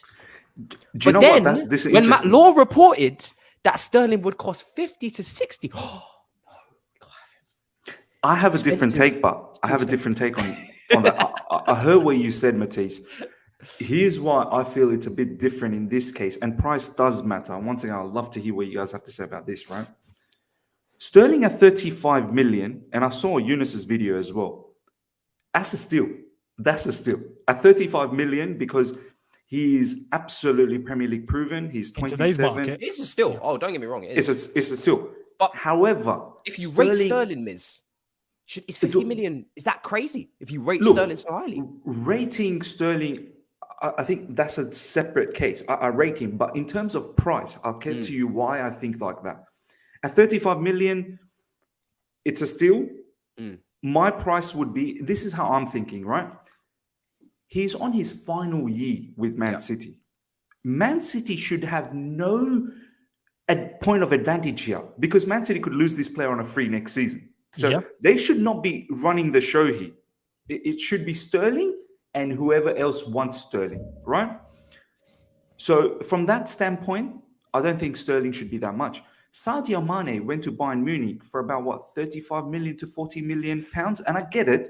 Sterling is English and there is an English tax. I understand. But you're telling me Sadio Mane is worth less than Raheem Sterling? So this is the point I'm going to bring up that Toby brought up with Anita and Sam on his stream, which I think slightly counters. Mane wanted to leave Liverpool, and Sterling does too. Yeah, but I think Sterling will be okay with staying. I think Sterling is not pushing the move. I think Sterling would like to move, same way Bernardo Silva would like to move. Let's see who's one more here. year though. Yeah, but the thing is now, if Sterling, this suits Sterling to leave for free. You know how much people get paid when they leave for free. So where would he go on a free though? Where would he go on a free? Anywhere he wants, and he'll have more clubs after him because there'll be no transfer fee, and he'll also make more money off the deal. So I know Sterling probably wants to go, and Bernardo Silva wants to go. At the end of the day, Man City are not going to sell everybody. They're not going to sell Zinchenko, Laporte, Ake, Sterling, Bernardo, Mahrez. Jesus, Mahrez. Like Mahrez is in his final year. They're not going to sell everybody, and that's that's like what 8 exits. So somebody will just sit tight and say, do you know what? I would have liked to have gone, but I'll do one more year. Like the player doesn't have to force the move because he's in control. As you said, he's in his last year. He can leave for free. Mind you know why he also another reason? Man City don't need the money as well. It's World Cup season. Yes. He don't want to be part of the rotational stuff that Pep does. Oh, he's in the squad anyway, man. It's Southgate. But Sterling, with Southgate, Sterling's got, I don't know what he's got on him. Maybe he's got nudes. He's got nudes. Bro, also, you reckon if he doesn't start enough, he's going to start for England? Sterling will still play the same way Maguire still plays. The thing is, Pep has been, what he's worried about. What's he worried about? Pep has been rotating his team the whole time, and Sterling's always been in the England team. It's not going to change. Like if Sterling stays, Sterling will still get game time. Who has he got to compete with? He's got Mahrez, Grealish, and himself as the out. Even if Grealish is getting more minutes at City, Sterling will probably still get ahead of him in the England team. Wow. Southgate really loves Sterling. Yeah, that's a good point. I don't think he likes Grealish. I don't think Southgate likes Grealish. Maybe not really, and not really. And also, if we were going off that basis, Tomori would have been in the England team ahead of a lot of people a long time ago. But there we are. That's not the case. So Southgate don't already think like that. So he's going to the World Cup regardless. He's not going to be shafted to the Man City reserves because he's still valuable to Man City. You speak to Man City fans, they'd actually like him to stay. They rate him. Yeah. So I do think the negotiation is going to go up. We're not going to be able to lowball them because, again, they're selling to a direct competitor. They don't have to sell to us. So now going back to the point, if he is, however, 50 to 60 million, that level of money, you're buying Rafinha now. Like, I kid you not. Rafinha is going, Barcelona apparently not agreeing with the 50, 60 million. Player wants to go to Barcelona. Apparently second choice is us. If you're willing to pay 50 to 60 million to Raheem Sterling, who is 27, Rafinha is 2 years younger, I get it. I personally think Raheem Sterling is better than him at the moment. But who possibly has a better upward trajectory? I think it's Rafinha. It could be very well that next big move, isn't he? Yeah, like Sterling could possibly be on the decline now because he started football so long ago. And Matisse, you talk about this quite often. 18, the mileage on the legs, maybe he peaked. Maybe Raheem Sterling peaked when he was 24, 25. Do you know what I mean? He started at 17. He was playing for Liverpool at 17. Liverpool, yeah. He was 17 when he started for Liverpool. Yeah. He's 27 He's played 10 years of football. His peak is gone. At the top level. Like it would be a massive credit to Sterling if he was able to move between the 3 biggest teams in the country in the last 10 years. Liverpool, City, Chelsea, in terms of competing for the major honours. Sorry, United. The only Man United, Europa League fucking losers, runners up donkeys. They're not even playing the Champions this season. Fucking get used to that. Hold that, bastards. Anyway, they're the only team that will make me have to Rex. Them and Arsenal. Arsenal, oh my days. Let me not get into that. They said if they get Rafinha or Jesus, they could challenge for the league. Some of their fans. Anyway. Here we go again. So yeah, he's got 10 years on him already playing at the top level. And that, is Sterling going to go to 30, 32, 33? It would be interesting People think even Rooney 27. ended earlier. Yeah, Rooney started to decline probably. People think Sterling's 27 and that he's entering his peak now. His peak might have been done. Maybe he's still in his peak, hopefully. But you have to hope he's still in his peak. But I don't see him getting better. And he's not going to go up a level. This is the thing. He's been at City for how long? He's been at Liverpool prior to that, where he was playing as we acknowledge his prime or his peak, right? SSS. Now he's not playing as much. Pep's not that stupid. I don't think Pep's dumb. Well, sometimes he makes some baffling decisions, right? But to just Sterling, who was seen as a favorite for him, all of a sudden is now second choice. He's on the bench. Like, there's a reason. There has to be a reason. Now, can Sterling flourish at Chelsea or something? Maybe. But that theory of maybe his prime is just past could be a thing for Pep and City to go, yeah, we'll let him go. No problem. We'll be all right. And I'm a bit and they'd be cheering if they get 50 to 60 million on a player on a decline, maybe. Do you know what I mean? Yeah. Yeah. And this is why I don't want to fall into this trap. This is what I'm saying, brother. Give him 300K a week as well. Exactly. You better be careful because you're lucky Todd Boehly came in and didn't say, nah, you keep in Romelu and you better make your ways with him. Can I make an extra point? Him go. Liverpool forwards, Salah, stepping up a level. Something to prove. Roma, Liverpool. Mane, Southampton, upper level. Diaz, Porto, upper level. I could keep going. All of these guys, Firmino, Lazio, upper level. All these players that come upper level that have not peaked, but there's potential, but they've shown enough. They're on the right wages. They have the enthusiasm and the incentive to go up another a gear and take you. We don't get these guys. We get the guys, well, sometimes we do, Werner, but we get the guys that are also like already at their peak or just about to, Fernando Torres, big wages, just about to, after an injury, whatever. We need to be very careful with what we're doing with this attack because you know what? No, Sterling, we do make them mistakes often. Sterling, City to Chelsea, we're going to win the league. Yeah, man. Of course. Same thing, man. You know about. But speaking of players that could potentially, Richarlison's come up. I'm not going to lie. I would prefer Sterling over Richarlison. I'm not sure on Richarlison.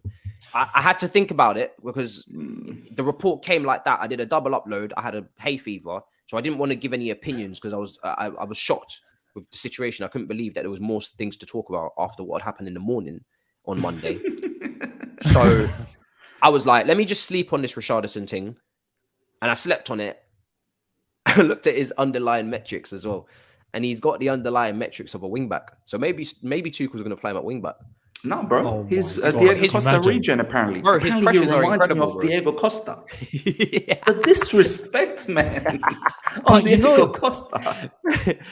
I know how you guys feel on this, but do you? I see a lot of people say the same thing. Don't you think that Richarlison wouldn't be the second choice to a Sterling, for example? I think we could end up getting both of them in the same window. We could, but it's not one or the other. I think it's both. If Broja goes, it could be both.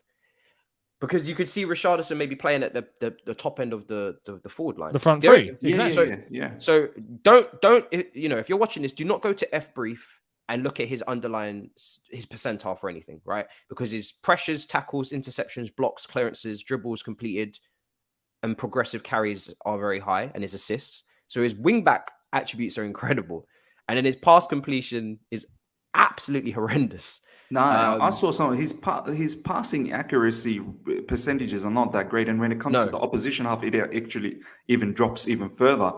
Yeah, he's not really a striker. If you look at his heat map, he's predominantly on the left, drifting into central areas. He's not someone who stays in the middle. So the reason why I prefer Sterling to this player is there's no doubt Richarlison can finish, right? Richarlison's got double digits in goals for Everton for the last 3-4 seasons, and that's good. Yeah. And given more chances at a better team, I could definitely see him bagging some more goals, right? But my issue is that a team that struggles with creativity, that struggles to create clear-cut opportunities, that struggles to defeat low blocks, I don't see someone like Richarlison helping with that at all. So I actually would prefer Sterling, who's a better dribbler, a better passer, and I wouldn't even say Sterling's passing's like brilliant, but I think it's better in a Pep system where you have to give the ball constantly than a Richarlison at Everton who's been giving it away clearly at will. Do you know what I mean? Basically, what you're saying is better in tight spaces. Yes, and Richarlison's like a good technical player. He's plays for Brazil. Like, I'm not saying that he's a bum or anything, but if you're gonna get him and Sterling and not Dembele, I worry for us next season in terms of certain scenarios. Like, I don't. If we get all three, if we get all three, then why are you worried? Mason Mount tops good luck to us. Mason Mount tops the open play Yeah, all of that. Come on, Matisse. I'm not excited about Shall I Sterling. get those stats out for you? No, Mason Mount tops the chat. don't do that. No. I want Mason Mount back in the 8. I'm not excited about Richarlison, and this is partly PTSD from Lukaku. I'm not excited about Richarlison. I'm not really that excited about Sterling, but I would prefer Sterling over Richarlison 100%, no doubts. Like no doubts whatsoever. And it's funny because like Sterling, I was like, if we get Dembele with him, and I'm not even that crazy about Dembele because he's got injury issues, and that's given me PTSD. Like, really, I think I'm scarred. Like, you know what's mad?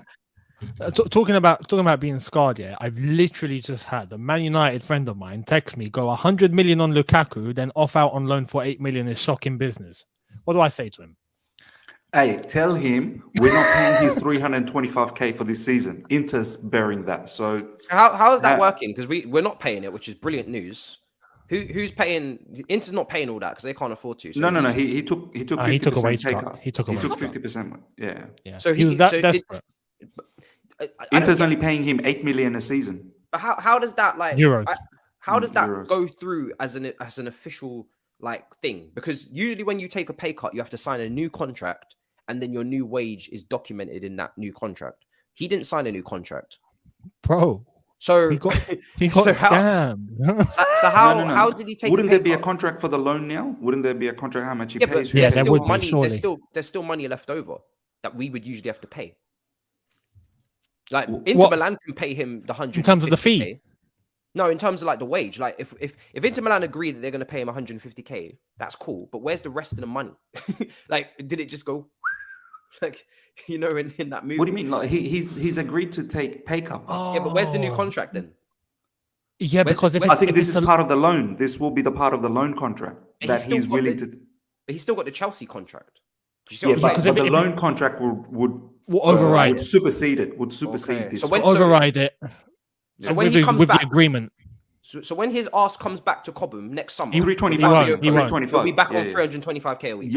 Yeah. I don't think he'll come back. He won't come back though. He won't come back. I think it's a case of there's no option to buy obligation, but I think it's a case of if Inter scam us even more by sending him back, I'm going to just bro. Do you think they won't? Do you think Inter Milan come back? He won't come back. Inter Milan. I don't think he will. Inter Milan will love him, cuddle him, cradle him, and they'll have him top scorer, win the Serie A. Then they'll send him back to us. Throw him to the wall. This time we pay 4 million. Another loan. They will not buy him from us. Bro. Do you know what? This could be a smart thing that Lukaku did, because Lukaku, let's be honest, he's actually a snake. He is actually a snake. Fully. I think he might have purposely said, I don't want to buy obligation. I don't, because I'm not even sure about Inter Milan, to be honest. I'm just taking an escape route to Inter Milan. I want to do well, absolutely kill it, and then con whoever is the next club that's coming for me. Do you know what I mean? Because a lot of people are worried that, because I said yesterday in my tweet that, do you know what? This is the first time I'm actually saying to a player that I don't wish you do well. And everyone was saying, Miz, why don't you wish he does well? I hope he does well so that Inter buys him. I'm thinking, and I spoke to Ryan, who features in my channel. He goes, Miz, it could be the point that if he does well at Inter Milan, because there isn't a buy obligation to buy, he opens himself up for many other clubs out there. Like there could be clubs that could say, we want you now because you're on form. So it could be a policy of maybe he doesn't want to stay in Inter Milan long term. Do you know what I mean? And also if he does well, then Inter could get excited and come in. But someone like Bayern Munich as well down the track, they could look for a striker. Someone like Real Madrid could look for a striker. Someone like Barcelona could look for a striker. Someone like PSG could look for a striker. So bottom line, this player ain't coming back to us. I don't think he even if he flops at Inter Milan, he will find a way to go to another loan elsewhere. If it has to be AC Milan, he'll go to AC Milan. If it has to be Napoli, he will go to Napoli. He will not come back to us. And I don't think Chelsea will entertain that thought anyway. So we don't need to worry. It'll just be loans after loans after loans, or it'll be a sell at the end of the season. I think it's a case of as well, run one more down off the contract, bring the fee a little bit down, to come to an agreement to do something now where the fee could still be high for Inter Milan. I guess is have a loan at the end of that, we'll get a deal done, and then thing the, is, the price will they- probably come a little bit further down. But they hold us by the balls at all times, guys. Like, there's CFC Daily said this yesterday that he could play Yeah. for us again if Tuchel was sacked, and that made me physically heave. So I'm not going to talk about that. But That could happen, though. That made me that physically is a ill. possibility. That could be a possibility. This is If this Tuchel is was why to get sacked, Lukaku could come back. Oh my God, are you? Yeah. No. I will go to Heathrow Uh, and I will make sure he gets back on the plane. anyway, let me not talk about that. You But you are not coming through customs, brother. what is the incentive for Inter Milan to pay a 31-year-old next summer after doing great? When they have Lautaro, they may have Dybala. They could also just go and get a different striker. What's the incentive for them to pay us 40 mil or 30 mil when they could just say, do you want him back? Tuchel? No, you don't. Lukaku, do you want to go back? No, you don't. Right. So it's another loan. And this time, 4 million compensation. Yeah, it will Look, be. It look won't me in be the 8 eyes. million again. Look me in the eyes and tell me no. I dare you. I'll leave him here. I'll leave this You boy. know what? I have to accept. We have to accept. What- Look, what- we got scammed. Yeah, we got scammed, He and we could have do to this deal for with the the rest of his- consequences. They could do this for the rest of his Chelsea contract, and then Yeah. But when he Matisse, when if he we hits don't have 30 to pay him money, if we don't pay his Yeah, but salary, what I'm saying, we'll never get our transfer money back if they keep doing that. we're gonna take a loss, though. We're gonna always take a loss, gonna yeah, take we a have loss. to- that's what I'm saying. bite that bullet. But everybody like saying that we're gonna get 40 mil out of them. Where's this 40 mil coming from? They're broke. No, And they don't have to. And then when he hit, and then at the end of his Chelsea contract, when he hits the age of 33, then he's just a free agent. In Milan, we don't need you now. We've got 3 or 4 Scudettos out of this. Goodbye. yeah. Inter Milan's not stupid. Inter Milan hold Matisse. all the cards. We hold Yeah. none. Zero. No Inter cards. Milan's not stupid. Inter Milan's probably got one eye on Scamacca, like that. Maybe he could be the future for Inter Milan. He's going to So- PSG though, isn't he? And Lukaku still has to go back there I and think do he's well, going to you know. PSG. I would be interested to Yeah. see how their fans react to this as well, because their fans hated him all last year. Some of their fans are actually happy. I saw some of them going, "Oh yeah, no, Bipolar. Rom's coming." I saw Rom's coming home. I was like, "Yeah, we said Oh, the same thing, mate. Good no. luck." Oh my god. Is it look who's back over there? Look who's Hashtag back. look I who's wish back? you the best. Look who's back. Look, oh, what was the thing I saw? Look who's gone. Yeah, look who's I gone. think- That's the one. That's the one that's going on. Look who's gone. Oh my god, but we got Madness. finessed. We got finessed. I rate Inter Milan for the business. They've played a blinder. You got to put your hands up and clap for it. That's And why I don't want to Lukaku's do a any fraud. business. I don't want to do any business with them, Younes. Not with Inter Milan. No, never again. Ever again. Never again. They're worse than ADL. At least ADL was honest. Yeah. Napoli. Yeah. Yeah. That's mad. It's all mad. Honestly, like this player has just. Oh, I'm glad it's over. I'm glad it's over. Me too. I don't I'm care, glad I he's don't care gone. about the fee. Glad Don't it's care over for one season. Yes. Well, it better be over for eternity because he can't play in the Chelsea shirt again at all. No way. Absolutely not. I We think need to find a way to try and, like, as he's gone, like, Chelsea need to get in touch with lawyers and shit and be like, is there a way we can terminate the contract without him being here? Like, can we cut all ties? Do you know he could terminate? That's if Romelu Lukaku says, "Okay, we'll come to a mutual ground, finish off my contract. You don't need to pay off any of my wages for the remainder. I'll be a free agent, and we move on." Do you know what I mean? Yeah. But Romelu won't do that. 325k a week. He'll be like, "I ain't letting that go." Do you know what I mean? So these are the financial agreements that I'm hoping under this new era, it We doesn't don't happen have- again. Exactly. Yeah. I don't want to see this ever Yep. again. I This is agree. why, as much as I like the Sterling situation, at 50 to 60 mil plus 300k, I don't like it. I don't like it. At 35 mil, max 40 mil, with the reduced wages, because at the end of the day, Sterling, it seems like you want to come back to London because apparently you're a London boy. So you got to sacrifice some money as well. It seems like it's sentimental for you. You want to come back. You want a lifestyle in London. Apparently you want to be closer to your mother. No problems. We will accommodate everything like that for you. But there is a price for that, brother. You're not going to be on 300k. And people, as I said, to watch out for him being on 300k. People are like, "Why are you watching his pockets?" I was like, bro, I'm watching everybody's pockets, bro. We're in London. We was speaking about it before the stream. Inflation, my dog. Why are you watching his pockets? I'm watching everybody's pockets, bro. Honestly, now, and to even ask that question, why are you watching his pockets? Did you not just witness what went down with Lukaku? Exactly. Can you not see what's happening with Werner? Do you know why there's no bids for Werner? Do you want me to tell you? Because he's on 270k a week, and Gabriel Jesus is on 110, so he's much more appetizing. What was Luis Diaz? Luis Diaz makes like 60k a week. Nah, at Liverpool. So that means he got a bump up. Bro, do you know what? I think some people probably got the blinkers on Luis Diaz. They don't let him know about the world news. Once this brother figures out how much Werner's on, getting Korean news. but he's walking, stomping Luis Diaz down don't to know clubs. nothing about the way. Luis Diaz, I feel sad. Once he picks up his English, because I know his English is not his first language. Once he figures out the Twitter game and he starts seeing the wages that Chelsea player earns, he'll be walking down Klopp's office and be like, well, look what Matisse is tweeting out, Klopp. Is this true? He's on A player that I've shat on a week. I've shat on this season is making 4 times as much money as I am. Is this true? 56. No, but when he starts hearing about the new Mo Salah contract negotiations, he's going to be like, hang on, what? Bro. And then people wonder why. 400,000 a week? What? And then people wonder why when I bang on about wages, Ross Barkley's making 120. Who the hell's paying Ross Barkley double what Luis Diaz makes at Liverpool? Use your heads, lads. Mad. Use your noggins, lads. Malang Sarr That's makes mad. 100. Barkley makes 110.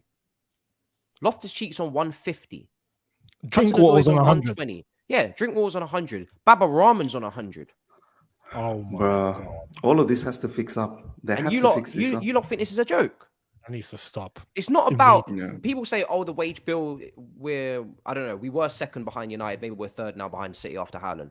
It's not about the bill, it's about who's getting paid what and why it's wrong. Because the people that are bums are getting paid the most. We can't move on the bums. And then the players that are actually good want more money than the bums, deservedly so, because they're better than the bums. So what's going to happen is everybody's just going to get paid a whole heap of money and the bums are going to be making more than they should be. And it just makes our wage bill skyrocket. The Mason Mount Reece James negotiations, if they didn't love I was going to get to that. would be astronomical. If Reece James and Mason Mount didn't simp for Chelsea Football Club, they would be within their right to ask for Rashford wages minimum, which is what, 250k a week. And it come out that Reece James has already known that he's being underpaid. Reece James carries the whole right flank. Yep. Baba Rahman don't even carry his water bottle at this club. Yeah. But do you know what? I would still be somewhat cautious because I know their contracts, we're going to be talking about their contracts very soon. They're going to get bumper contracts and whatnot.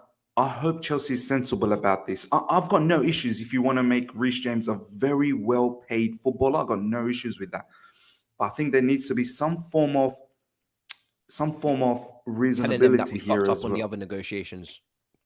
I'm sorry. Like, do you know what I mean? Like, I don't want to see all of a sudden Reece James, what's he on, 60k or something like that? All of a sudden he's on 315 or whatever. Like he won't be on that, but he demands. I want him to sort of gradually work up to that. Do you know what I mean? Like he demands like 180 minimum.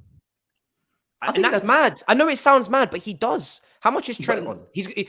I'm gonna tell you how this is gonna work, bro. Because they're gonna Reece James's camp. Because yes, he loves Chelsea, but he's 100%. But you know what, Matisse? 180. I'm not perturbed by that. I think that's fine. I think that's Trent makes okay. 180. Yeah, Trent makes 180. Reece James can't make less than that. If Reece James goes, I want 250 or 300. No, he won't. You I would think need to calm him down. 180. I think You would need to 180 calm we're him gonna down. see. Do you know? That's Also, fine. Chilwell makes 190. That's where I'm getting that figure from. That's the second point. Chilwell makes 190. For me, that's fine. He cannot be massively more underpaid than the other wing back who he's better than, and then his comparison at Liverpool. So he has to get minimum 180. Roundabout. For me, that's fine. How much would you be paying Mason Mount? I'd say same sort of Personally, fee. I think it has to be less than 200. Definitely, Oh, yeah. 100%. 100%. Again, it would have to be around about maybe 160 for me. He could demand more than 200, but he could say, I'm picking back-to-back Chelsea player of this season. Yes. Right? Yes. But I think that would be mad. But it's our own fault. Like if you was an agent of these players, say you were the father of a Mason Mount or Reece James, you as an agent would be almost doing your job poorly if you didn't ask for minimum 180, because he's player of the year back to back. He starts every game. Reece James is more than indispensable at this point. He's getting linked with Real Madrid. That plays a part. We saw how it worked for Hudson-Odoi. And he's got players around him that are paid more than, or all of them are paid more than. But you as a football club need to put a stamp down from here incredible. on in. They should Amazon documentary that. I want to see that negotiation. Do you know what I mean? They need to stamp it down now. Yeah, you know the only way they can do is by selling players, getting rid of these players that are overpaid, so then they're not on the list anymore. Yeah, no, completely. When it comes to the wage bill, I think there needs to be not necessarily a case of, oh, how much is a certain player getting, but the margin that everyone is in needs to be quite tight. There needs to be some form of equality there. And then based on form, Liverpool, from their highest paid player, Van Dijk, 220, most of the team fall within 100 grand margin. So everyone's actually near enough or quite close, which means that there's no complaining. Everyone knows their worth. And if anyone's a bit better, it's because they're probably performing better. But you don't have a Edouard Mendy on, how much is he making? Like 50K a week. Or something, yeah. And then Lukaku on 375. Like what? Or 325. Like that's outrageous. You know, that's huge. Alisson at Liverpool, 120, I think, or so. Yeah. Van Dijk, apparently they have a lot of incentives. Everyone else in between. They have a lot of incentives. I wish we did it a lot. Younes, you're right. We got to condense that down. Yeah, we have to condense it. Yeah. But this is why I want Timo Werner sold. This is why I want Timo Werner sold before these new contract negotiations start. Because right now, Timo Werner is a squad player at 270k. So get him off the books. He's the highest earner. Kante's fine. No one can. No, for me, Kante is all about what he's given to the team and injury concerns and whatnot. But no one can look at Kante and say he doesn't deserve to make what he makes. He might not be earning his full wage package currently, but what he's done in his career for Chelsea, you know why he's being paid that from being offered that contract prior. No Mason Mount or Reece James could step and say, oh, why is Kante making that much money? You would be looking silly. That's fucking Kante. Do you know what I mean? He's got a World Cup. Have some respect.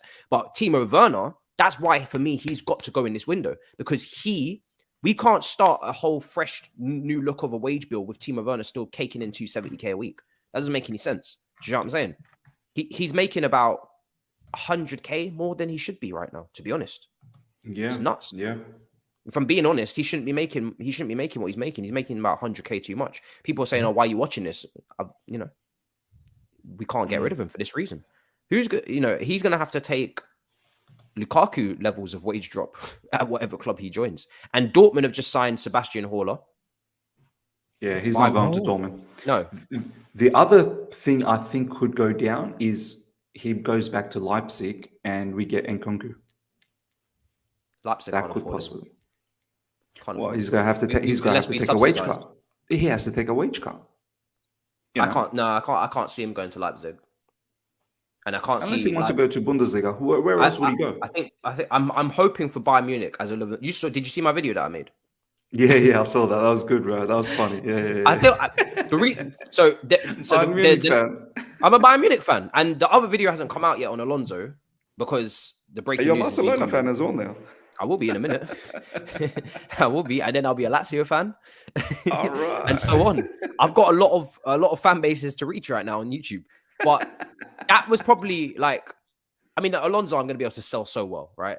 Because everybody always tells me he's the best left back in Europe. But that Werner one, I meant every word. That's why it was so easy for me to make that video, because he's actually very easy to sell. The only issue is the wages. If you look at him statistically in the Bundesliga, he's been incredible. Germany, he scores in like 50% of his games. It's Nagelsmann's boy as well. Nagelsmann's boy. Like, he's still young. He's not bad. It's just that he's not good enough for us in terms of the way we play and technically. But if you give him open space in that Bundesliga, in the most dominant team, I wouldn't be surprised if Timo Werner was to replace LukWhosGone and he went over there. I wouldn't be surprised to see him score 25 Bundesliga goals next season. No surprise at all. Werner did leave, didn't he? No. Why? Yeah, man. He's joined the LA Dodgers. That there is such a PR move. Oh my days! Of course, We're bought by the LA Dodgers owners, so now our players are wearing LA Dodgers. See, that makes me think he may be a Chelsea player. Do you know what I mean? Bro, he could be. He could stay at Chelsea. If Broja is going, that only makes it more likely that Werner stays. That's why I want Broja to stay. And now that Lukaku's gone, yeah. Can you imagine Werner actually banks? Can you imagine Werner, Sterling, Richarlison front three? What is it, Werner, Richarlison, Sterling front three. Oh, bro. Yeah. No, Wow. even better. Werner, Richarlison is at the front two. Bro. With their pass completion. And Sterling and Werner, they both miss monumental chances as well. Reece James putting in crosses for them too. If Sterling's throwing them at the back stick like he did for England the other day, and Reece James put it in. I think Werner's staying, boys. Gear up for a third season of Timo Werner. Because we can't get rid of everyone. And as Matisse said, his wages are a problem. Yeah, oh, man, I could sell Werner so easily, bro. Look at his percentiles. They're percentiling. They're percentiling. The math is mathing. His progressive carries. Is carrying. Bro, his pass completion is good. He's making Richarlison look like a bum right now. And he's, Jesus Christ. Yeah. He's got a lot of green. I could sell this. I could easily. If you gave me, gave me a PowerPoint presentation, man. I swear this. Go to Bayern Munich and show them, man. But you know what? It doesn't surprise me though, because progressive passes, he's not a passer. But progressive carries, he does carry it because he just runs. He just literally runs. He runs away. He just kicks it and he kicks it and he runs after it. Like he will carry the ball. Not the Therefore, same way. allowing more carry. But this is why you have to watch the game, because progressive carries from Timo Werner are not the same progressive carries as Mateo Kovacic. You just see it. No, stats don't say that, Matisse. It goes down as the same, but it's not the same. No, I don't want to believe that, Matisse. You're talking rubbish. Stats are stats. Stats are stats. But this is why you have to watch football, because you'd think with the dribbles completed and the progressive carries that I'm looking at here, you would think that Timo Werner is a good dribbler of the ball. He's good in tight spaces. He's good at taking the ball. We know how rubbish he is. See, this is why I don't fall for stats. I really don't. I barely even talk about stats on my channel. I swear to you, I barely even talk about it. Yeah, I've seen Younes. You never bring him up either. You never ever bring him up because I watch. I rather talk about what I watch. Do you know what I mean? I see what. If you're telling me the stats are saying that Timo Werner is a 1v1 demon, he ain't even a demon. Let alone 1v1. Do you know what I mean? Oh my god. For me, I think you got to do both, because when you're watching, you're watching whoever's on the ball, like naturally as a person. So then you miss out on all the other stuff as well. Or you might watch the other stuff. Like, it's really hard to watch everybody at one time, because in camera angle, like, you can only really watch, and then you have to watch all the games. And I can't watch every single game of some I'd rather than just see some. I'd rather watch the whole game. If I have to, I'll watch the game again one more time, just in case if I'm really keen on one. And if I've got no time, I'd rather watch compilation. Compilations are floating around after match for every player on a regular basis. But then that can be very misleading as well, compilation, because that's like that's almost like a sales pitch. It's the best moment. No. But at least you get to see what exactly went down. I hate it after every game. I just spoke about it with you with Conor Gallagher. Literally. Yeah, 3 out of 3 pass completed, 4 out of 4 key passes, 5 out of 5 ground duels won. And then you think back at the game, you're like, I'll watch that game, man. That brother wasn't that good. Like, where's like the stats are making him look like he was some sort of an absolute phenom when that's not the case.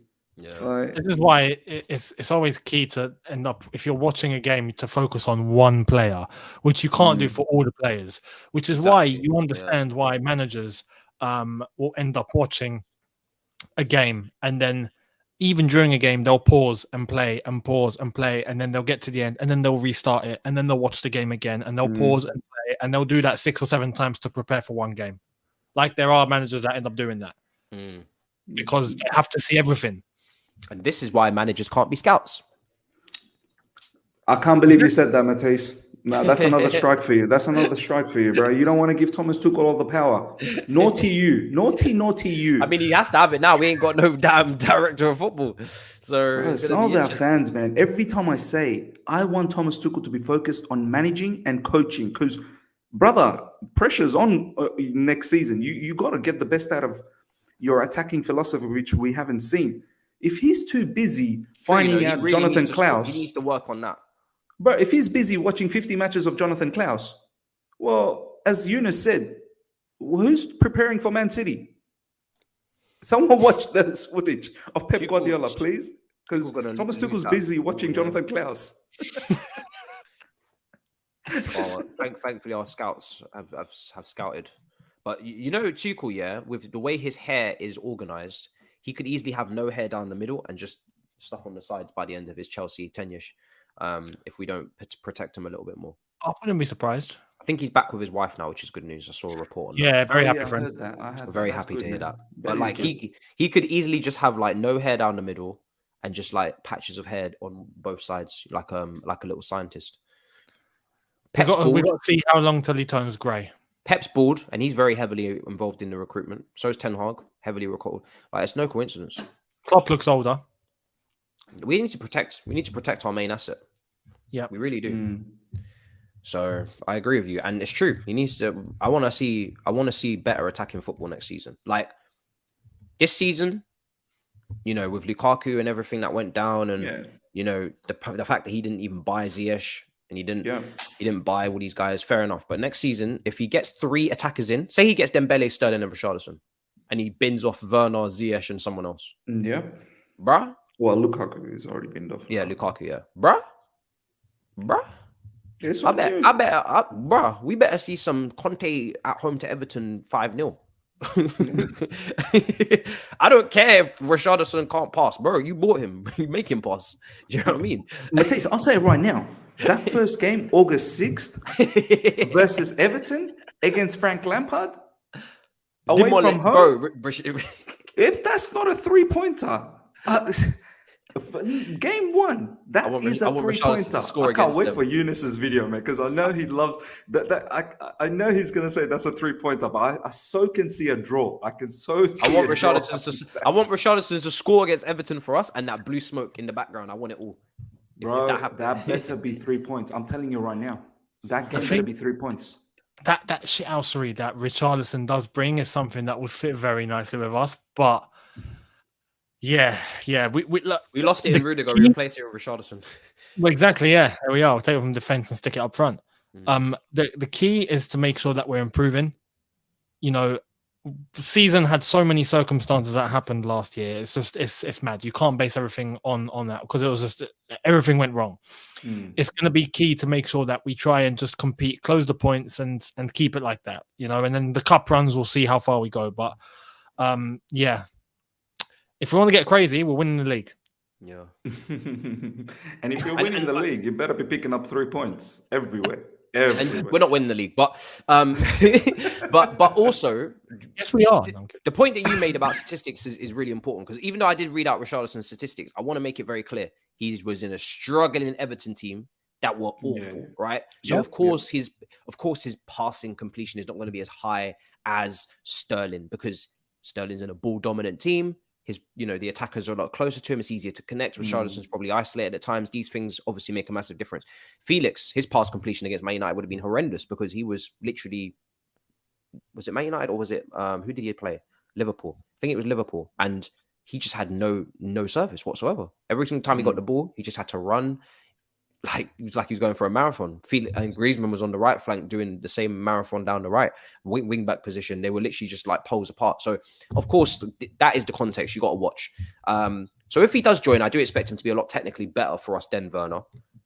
I don't think it's possible to be worse, to be honest. Same with Sterling, Sterling. But it's all on... For me at this point, I really do hope we do get Dembele because I do think he does... He's the important one. He is very important. And this is for me. I said he's the marquee.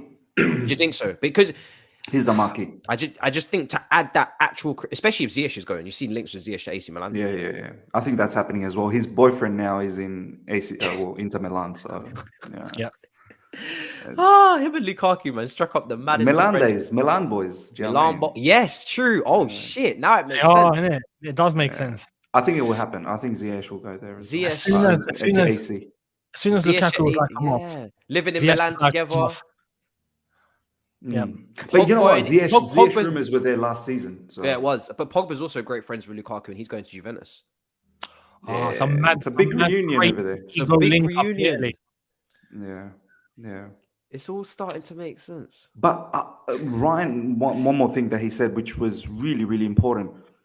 We're kind of building a relationship with AC Milan as well. Seems like Giroud, Tomori, and if Ziyech goes as well, say it. They've got a particular player that's in interest. Say it. Rafael Leao. There you are.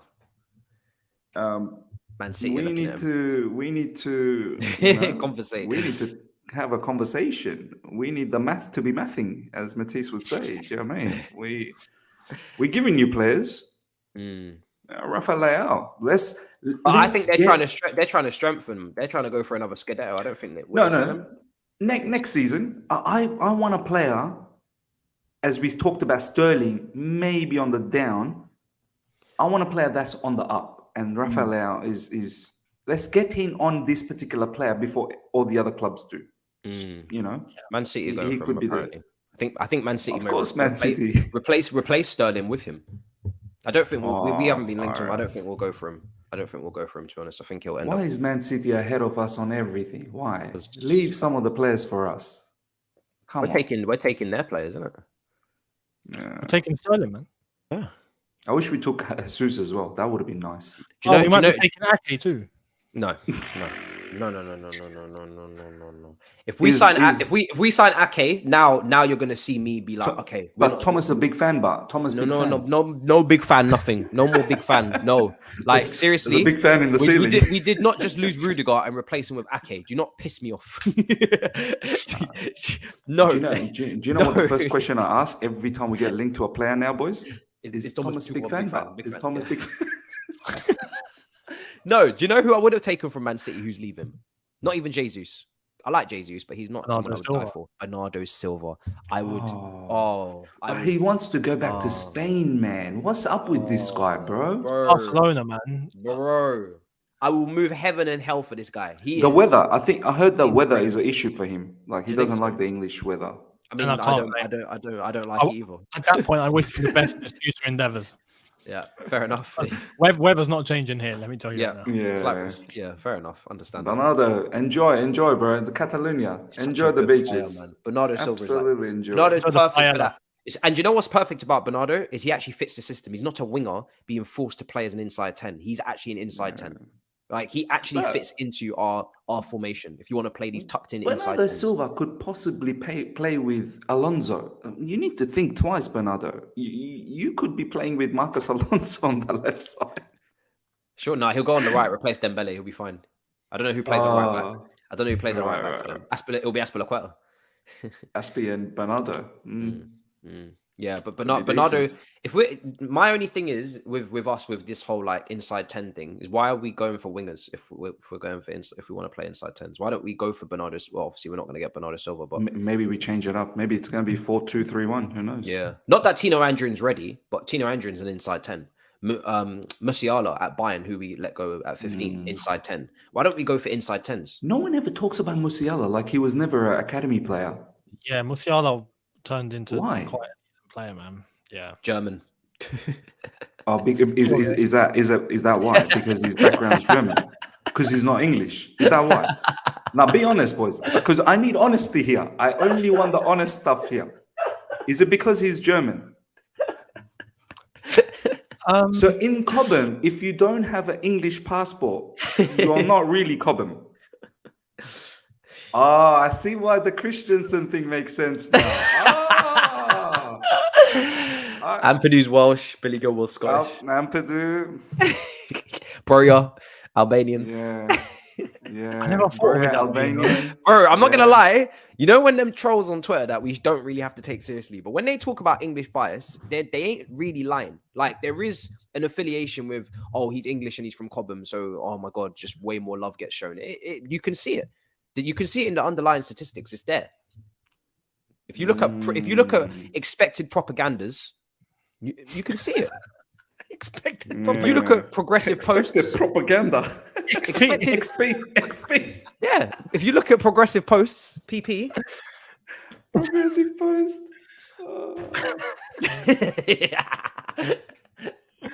Oh my Not around God. here. I'm just trying We to think who started else this, who as else Drake is a says. non-English I'm telling Cobham you. boy at the moment? I don't know. Is Webster? I don't think we have any left, mate. We've gone all English. Yeah, I think those boys have picked up the message that we know what's going on here. It's English, yeah. Only the English one seems to be making into Chelsea. No one else. Everyone else is getting bought by, I don't know, Arsenal and City and all them. lot. Hey, so what happens to Calamatanadoy? Didn't he sign for Ghana? Ghana. Oh, he's finished. His contract runs out in 2024.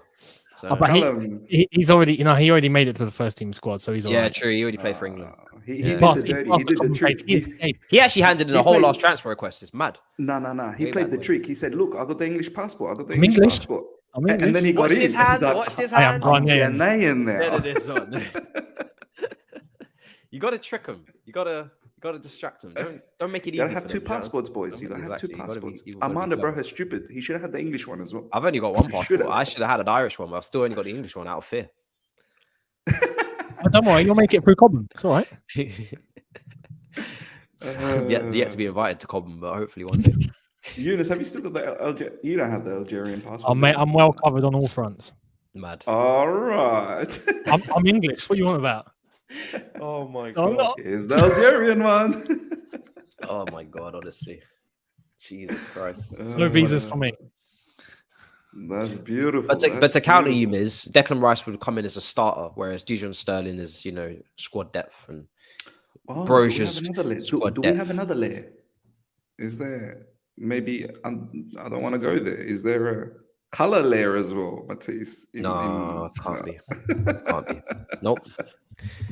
Reece James, Trevor Chalobah. Yeah, True. I was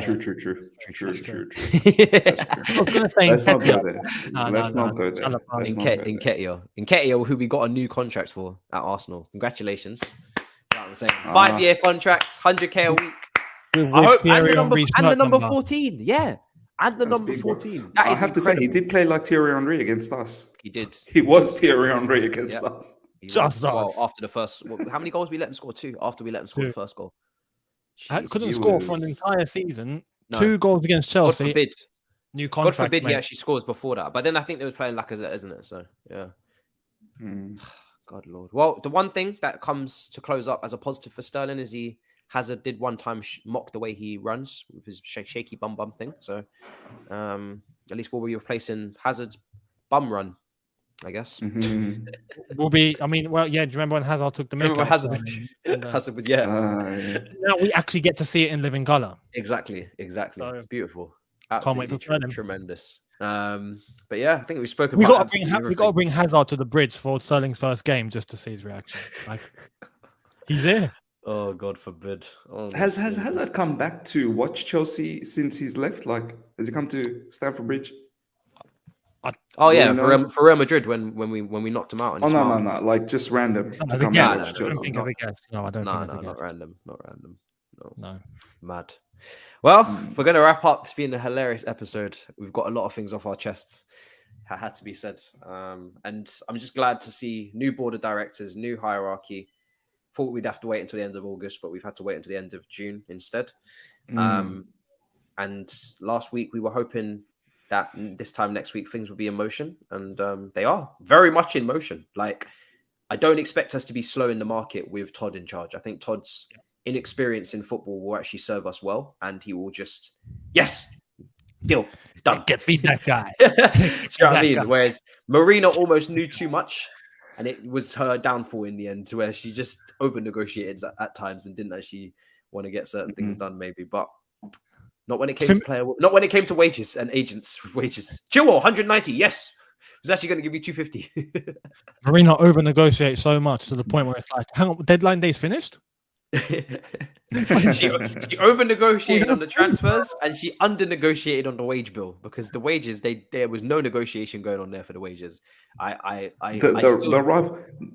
The rival clubs be like, we agree on your terms and conditions. And Marina's like, no, let's continue negotiating. I'm not happy. I'm not happy. No, we are okay to accept what you're. No, what are you accepting? We are still negotiating. We want to give you less. Ben Chilwell walks in and he's like, so, you know, I spoke with my agent, and I think around about, listen, I was making about 70, 60 at Leicester. Maybe less. I'm spitballing. He probably made less, maybe 50. I think around about 120 work about, you know, I know it's over 100% increase, but, you know, you guys did spend, we would like to offer you 190. Oh, what? More than triple. Are you sure? Because I don't mind working up in increments and 190 each, or take it or leave it. And if you keep talking, we're going to go to 250. Keep quiet. He's like, I just feel bad at this point, so I'm going to stop talking. Give me 190. Timo, let's not even do that one. Timo talked. Timo talked. Timo kept on talking. Timo picked up. Timo's like, I see what's going on here. If I keep talking, it's going to go up. Yeah. It's German. Vorsprung technique. I'm going to get efficiency out of this one. Oh my more. God. Jesus Christ. And Lukaku talked. He Lukaku talked. Stop talking. He's going to do a podcast one day. In fact, he's invited on this show. He's all you can eat Chelsea. Whenever you retire, you can come here. I can't promise you it will be pleasant, but you can come here. Can you imagine him? Can you imagine him in the fourth square on this screen talking into the mic, talking about, that. well, y'all, you know, it wasn't You easy would at be Chelsea. muting him. I'd mute him purposely. You know What was what? that, Lukaku? Mute. This would be the perfect place, because I feel like other Chelsea fans would crumble and they'd fold and they'd be like, obviously go into fanboy mode or fangirl mode and actually like start interviewing him and cutting him slack. Rom, welcome to the show. Let's talk. Like, no introduction, no prop, no happy. How are you? Like, thank you for coming on. Obviously, appreciate your time. Appreciate the views. Now, what the fuck? You are a fraud. What's going on? What the fuck? Like, let's get into You it. Like, scammed us. Why? like, there's Why, no patty cake. You know, nice mode. Like, honestly, there's none of that. Like, honestly, what the hell, bro? Like, Worse than the what pyramid did you scheme. just Do do? you know what I mean? Worse than the pyramid scheme. What happened here? You scammed us. Oh man. Badly. And then when he tells us, I'll be like, I don't believe you. I don't believe you. And then I'll pull up all his old quotes. Look what you told me here and here and here, and then you came back on it. I don't believe you. I don't believe you. I'd be like, we need a fifth square. Bring Sky Italia to the conversation. Then he'll tell us the truth. Facts. Oh, I can't wait for his Inter Milan video when they announced that. I'm gonna react. I might react to that, you know. I'm might going to actually react to that. Yeah, Screw I it. have to react to that. Just one exception, and we'll decipher every single little thing. And he says, "I'm so happy to be back home." Stop. Pause the video. Okay, look. Let's go into the Chelsea archives. Yeah. Rule 101 for Inter Milan fans when dealing with Lukaku for the second time, because we've dealt with him twice. So this is their first time dealing with him twice, because he played for us when he was 18, Mourinho, and then we dealt with him twice now. So now Inter Milan fans, it's almost like Inter Milan fans are going through what we already went through, even though they feel like they're scamming us, which they are, and they've obviously robbed us, but they haven't gone through the second time with Lukaku. Only we have done that. Man United didn't even need the second; they got the first, and they hated the first, but. we done the second time. They're about to do the second time. So, you know what's mad? Now we think about it. Yeah. Do you think Jose is at home going? You see, I was right. see, 18 years old. see what I said? Do you see what I said? You are stupid. Respect. Honestly, he would be a mad one to get his opinion on the Lukaku's thing. Like, I would love to know that. Yeah, honestly, I would. Yes. And you know, he's no filter. No, Jose is no filter. No filter. It's true. I'll And say then it. again, he still has the L with Kevin De Bruyne. So Yeah. and you could say Salah, but De Bruyne definitely L. Like Salah, I'm not always willing to say massive L, because I think he developed a lot out in Italy, and he was sometimes stinking up the place for us. But De Bruyne was that was KDB clear. was a baller back then. Yeah. But honestly, during that time, it was tough, man. Who would you? I know. We had. It would have been okay if he didn't turn We won the Oscar league, into, exactly. if he Younes, didn't we won the turn league. if he didn't make Oscar into like the Brazilian Gallagher, like bare pressures and counter This is true. pressures, Like Oscar was meant to be like flamboyant and creative, and then he turned him into like some press merchant or some like. He turned him English. He made him English. Is what he did. Took all the flair out. Took all the flair out. all the Brazilian all the flair, out. all of the ingredients, and he took it all out, dashed it out, and he just said, here's your bangers and mash, mate. Here's your pie. Your Wigan pie. Took the Brazilian passport through in the bin. Was like, hey, Oscar, will you have? Will not be accepted in Cobham unless you have a red passport. Here it is. Give us the passport. Give us the Brazilian passport. He took it. He took Williams. Williams handed his over. Like, fucking take it, mate. I'm ready. Jose was like, I didn't even ask William. I didn't even ask. William said, I have been waiting. I've been waiting. To be honest, I was never truly Brazilian. I mean, now that's why he moved out of Brazil, didn't he? He was getting threatened. Yeah. If he's wrong about in Brazil though, now he's back in Brazil now, isn't he? Didn't he have that whole issue with his family or whatnot? Like there was something that went down. Oh, I did I don't remember. I thought he's in. I thought he was in. I don't know if he moved. What in terms of playing? Yeah, now he's playing in Brazil. No idea. He's playing in a Brazilian. Apparently, after he left Arsenal, apparently his family faced some sort of threat or whatnot. Him and his, I don't know. Oh, did I? Hope he's all right. I know both of you guys. I don't know about Younes, but I know Matisse never liked William. I didn't mind him. I know he wasn't the greatest for us, but as a character, he was. I just think Hazard deserved more talent on the other side. Yeah. Then if we had someone, say we had Iron Robin, which is unrealistic, then how much space Hazard would have got on the left? Because he would not have been doubled up on. Yeah, would have been nuts. But obviously, William was like the counter to Hazard with the work rate and the defensive, But I just wish we would have had the kahunas to actually attack down both sides, because you can do that. I feel like Chelsea, we're a league. We don't want to attack down both sides. Dare I say, I have two wingers who actually are great in the final third and actually want to do a madness like a Real Madrid with Ronaldo and Bale on either flank. Like we seem to see one wing and then the other wing must be, compromised completely. Did you say kahunas? Yes. See, you've got an English passport, clearly, ain't you? I do. I'm not letting my guard down. You think I'm getting kicked out of here as well? Listen, Billy and Ethan, I've rode out for you guys, but I'm not self-sabotaging like Lukaku. I'm staying here. Listen, I already pushed my luck when I tried to go with the Ricketts protest outside Stamford Bridge. You're a fake fan! People shouted as they walked past with their cans of Stella. You are a fake fan! Oh, you don't know what I'm talking about. Look who's the owner now, motherfuckers. You know very well if Ricketts stayed, Lukaku would have stayed. And if anything, maybe Tuchel would have gone. You think they're taking a loss on Lukaku? Absolutely not. No.